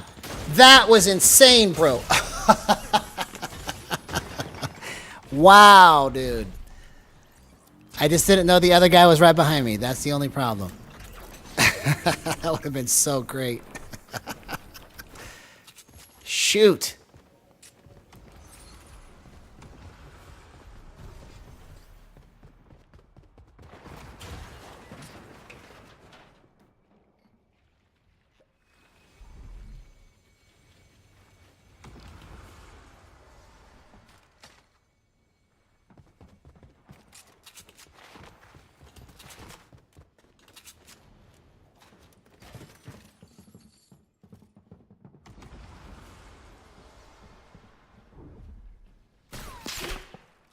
Can you see me?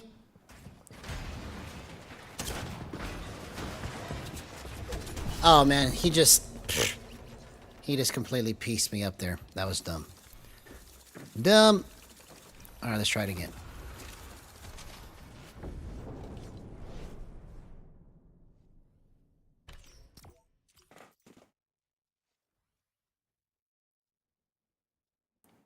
Oh, you see? And I have aim assist at 100%. I forgot that I changed that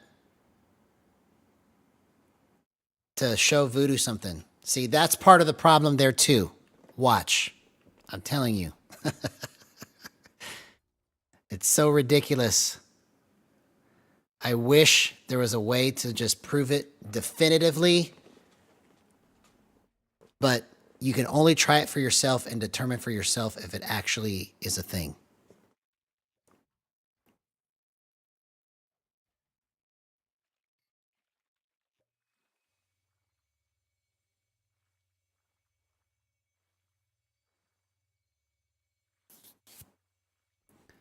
See, I'd forgot all about turning it on.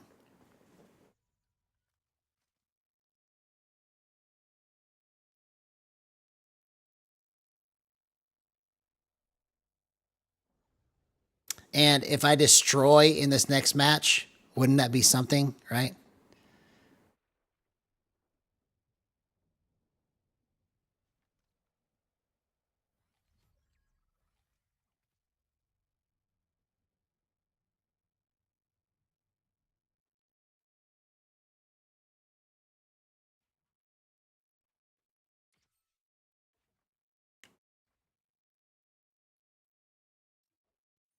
And I'm going to try with this steadying completely off also.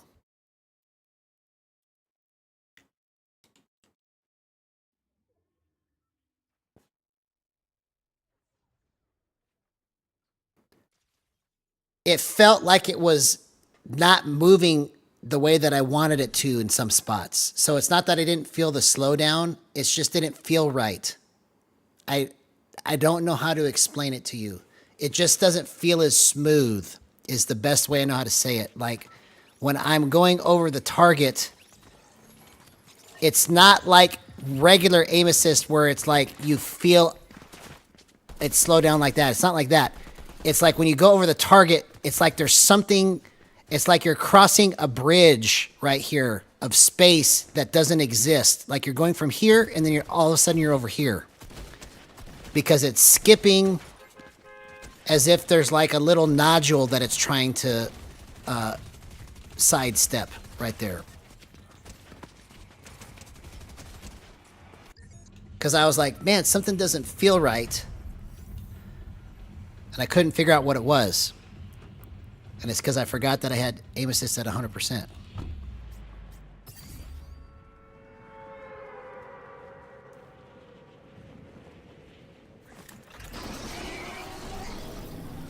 So now I have steadying also at 0%. So let's see how this goes.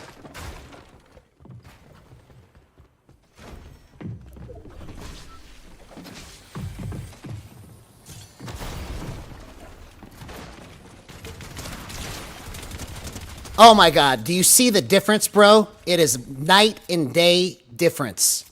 Watch, I hope to God I destroy this match just to prove this point. It makes a difference when you have aim assist at 0% and steadying at 0%. It makes a difference. That felt almost perfect. Like I was able to just go like this with the gyro to hit the right spot, and it went.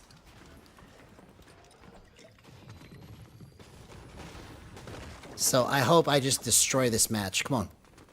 Where you at, homie?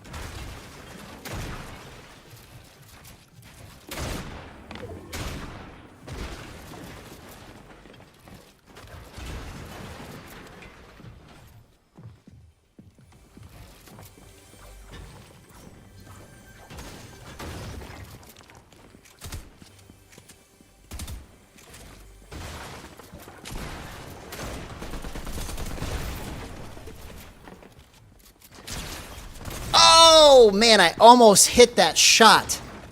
I hit him in the head.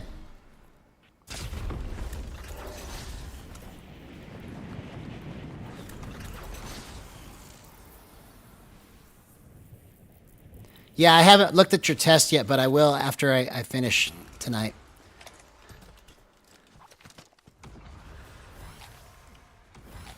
But yeah, I just turned aim assist off and I just turned steadying back down to 50. Bro, it is like whistle clean. Whistle clean. It's just, it's beautiful.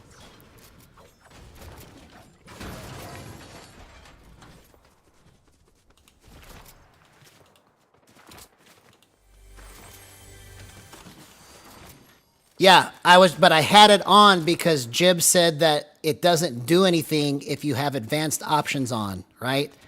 So all of this stream tonight, basically, because I had it at 50, pretty much the whole stream. This is proof that it actually is an extra filter by accident, not with the intent that Jibb had, but is an extra filter on top of your settings.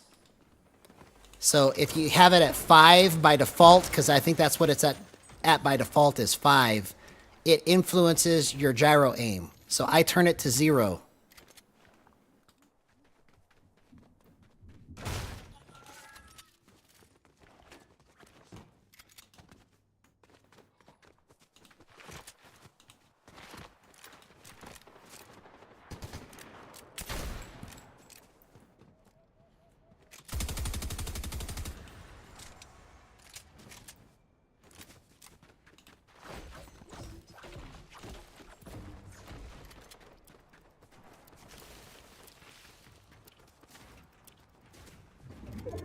Oh, this guy's in the tree.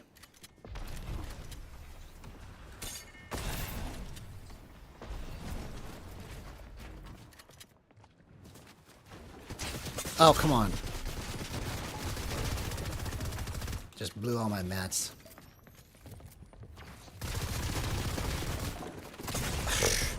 I couldn't tell where he was at until it was too late. Yeah, turn it to 50 and then turn it to 0 and you'll see a big difference in how your aim goes. Especially if you use any of the filters on the bottom for advanced filters. Turn those to like, try it with them off, but you'll definitely feel it when you have at least set to halfway on the advanced filters.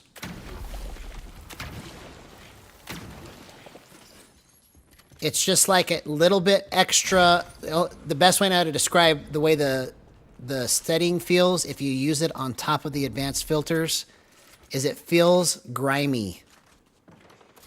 Like it's tighter, but it feels grimy. Like it's not supposed to be there.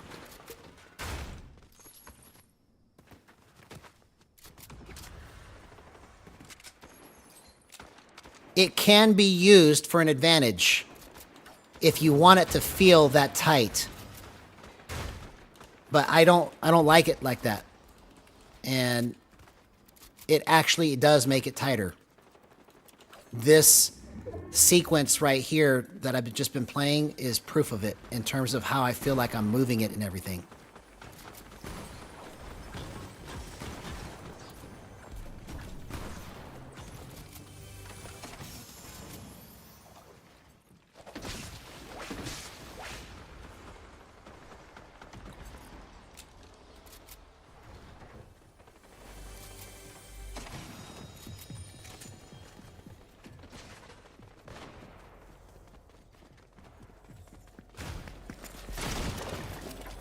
Oh my god, this is night and day different, bro. Night and day difference.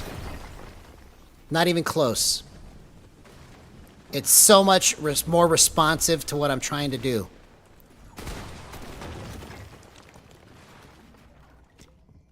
Just lining those shots up was just almost absolutely perfect.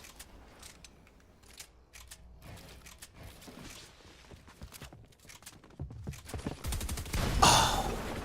Okay, I'm gonna go one more match, and then I have to force myself to go to bed. It's after 2 now. All right, one more match. Let's see if we can really do this. Now that I've got steadying at 0 and aim assist at 0.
This guy's on point, bro. He's just working everybody. Perfect 180s, straight into the shot to the face. I mean, that was beautiful to see.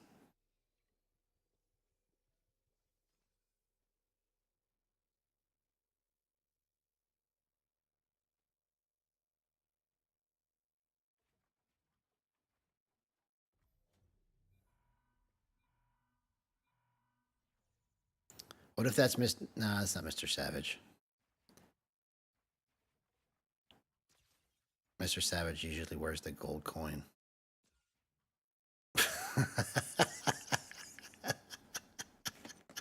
This guy is just destroying and pickaxing people, bro.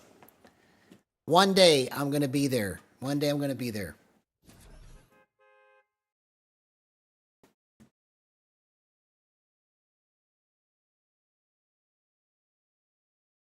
Okay, last match. Let's make it count. 0% aim assist. 0 steadying. Let's see if it makes a difference here for this last match. It just feels so much smoother, bro. It's not even close. Not even close.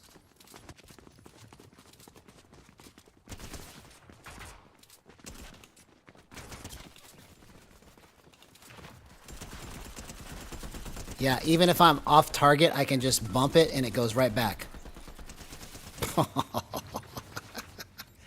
Hey, what's up, man? What's up, Quixel?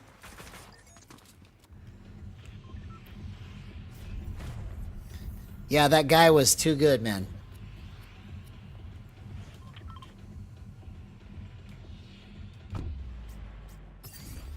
How you been, by the way? It's been a minute. I saw you the other night for a second.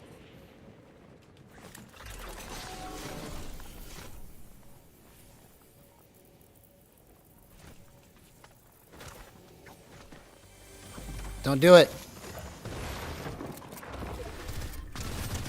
Oh, that's the power of Gyro right there, bro. Did you see how I shook that right into his face? I shook the controller right into his face. And that's because I had smoothness at 0 and aim assist at 0. I'm telling you, man. It's a thing. It's a thing.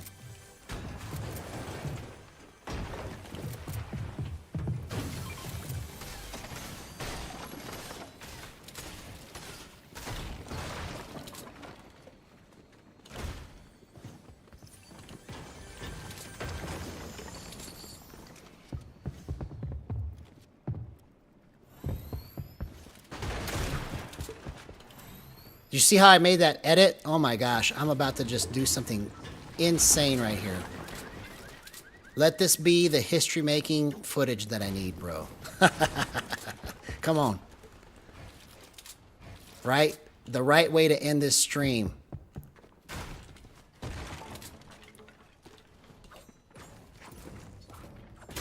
Oh.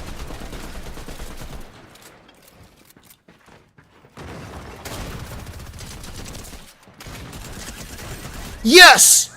Did you see that? Did you see that? That's the power of Gyro right there, bro. I just completely clutched out of that situation. Because I shook the controller and the guy couldn't do anything about it. No aim assist. No steadying. Just all gyro. All stick. Combined as one machine. Incredible. Incredible. How fitting that it is the last match of the night and it just goes so perfectly.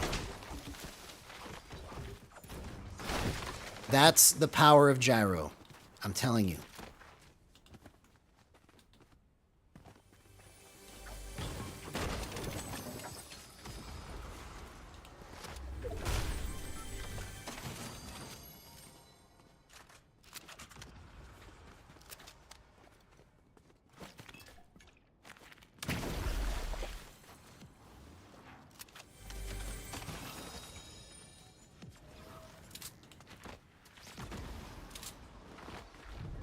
I mean, I probably could have made a better play so that I didn't almost die right there, but it's still, that's a raw display of what you can do with Gyro. You can't do that with aim assist. Impossible. Impossible.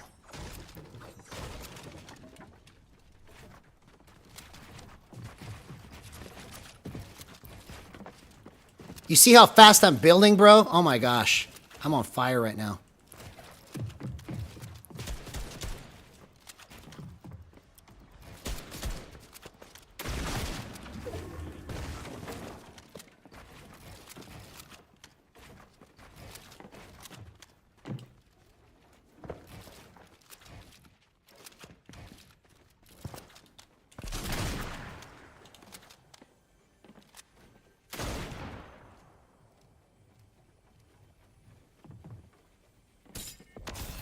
I'm on fire right now.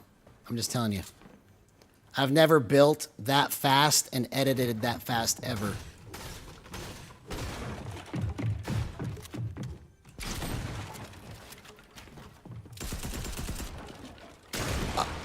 Dang it. I tried to place right there. It wasn't the right spot to be.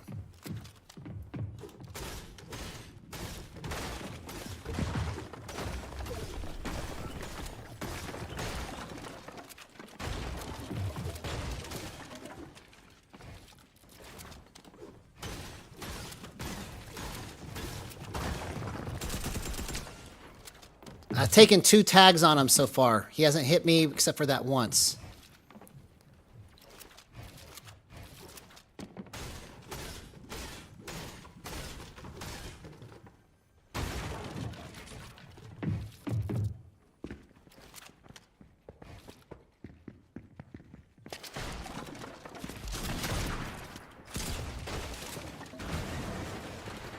Three tags to 1. Come on. We're just going to dink each other all day.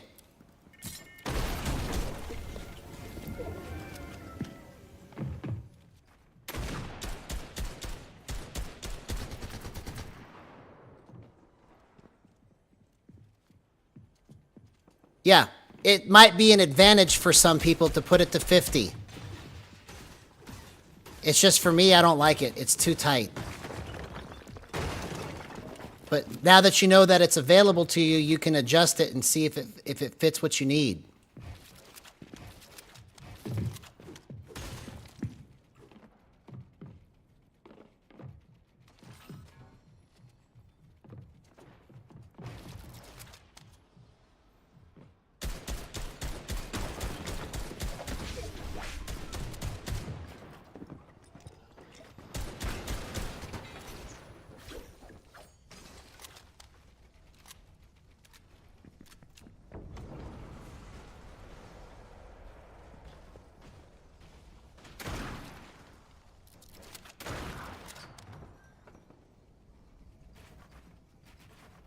Okay, I gotta get out of here because this is not a good fight to take.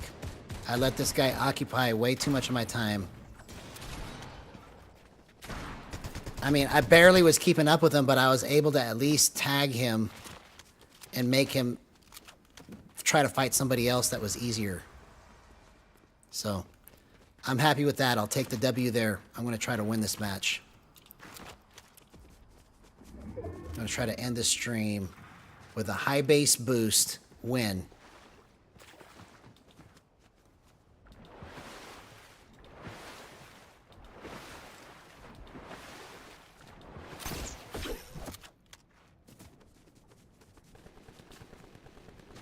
Okay, I need mats. That's what I came out of there for.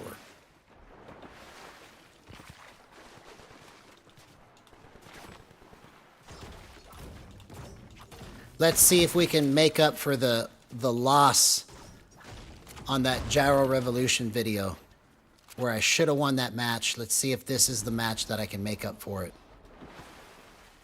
The Gyro Revolution has begun.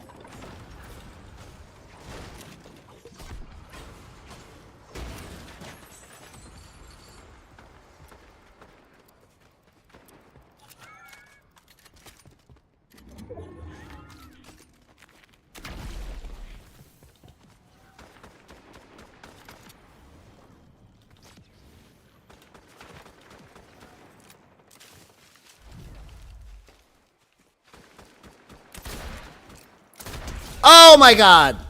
That was crazy, bro. I love it, man. I love it, I love it, I love it.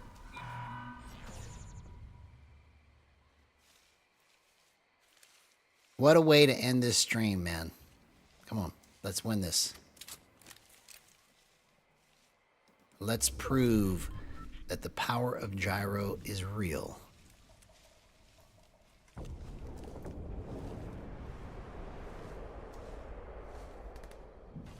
Show your feet. Let me see your feet. Is that you? What is that? That's like a glowing orb of something.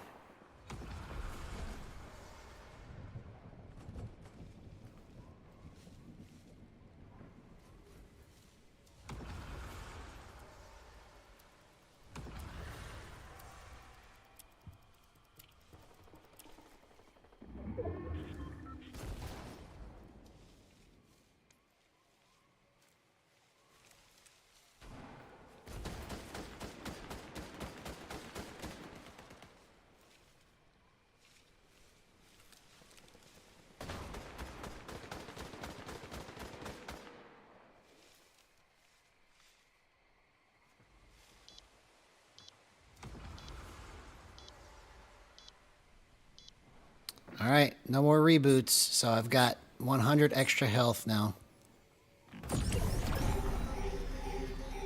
Let's go.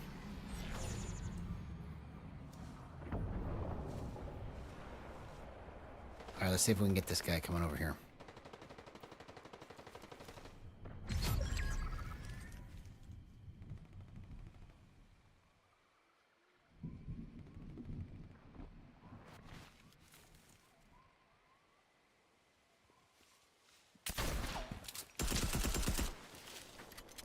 I wish I wouldn't have missed that.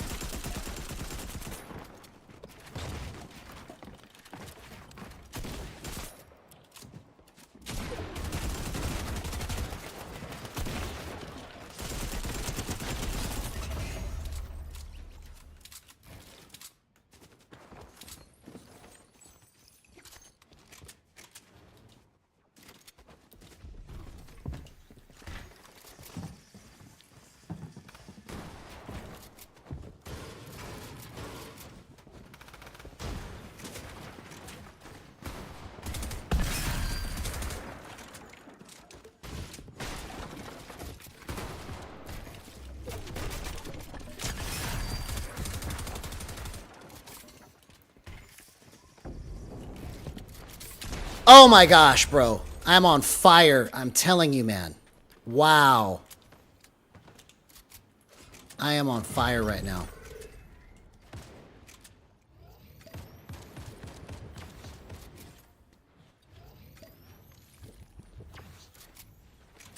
This high base boost is really something, man. It's really helped my builds dramatically.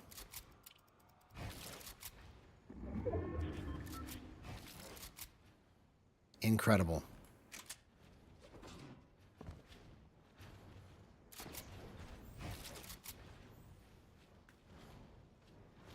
And you see, Voodoo, I turned aim assist off and I turned steadying off, and then look at the result.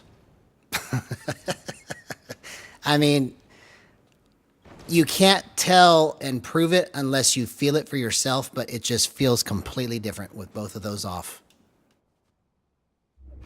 Like 1,000% different. So I don't know how else to prove it. I honestly don't know.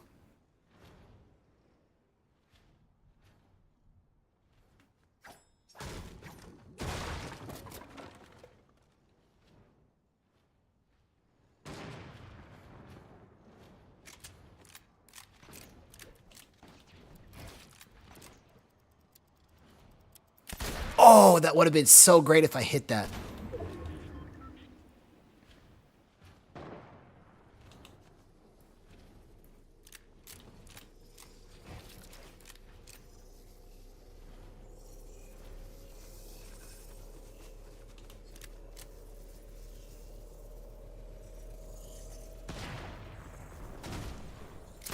Oh, come on. I want to hit one of those so bad.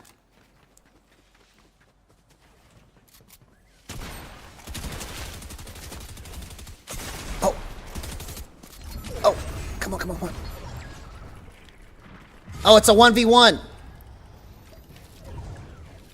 No. He doesn't see me. Oh, dang it. I should have kept going. No, no, no, no. I have to make up for that win that I screwed up a month ago when I made the Gyro Revolution video. Okay, come on. This is it. The Gyro Revolution is here right now. We're going to recreate this.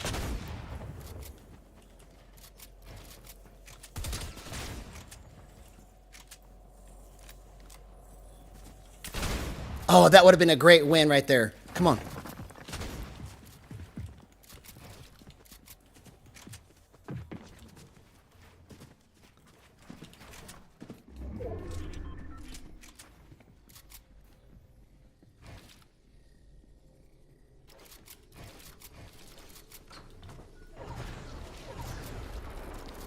No, no. Oh my God, come on.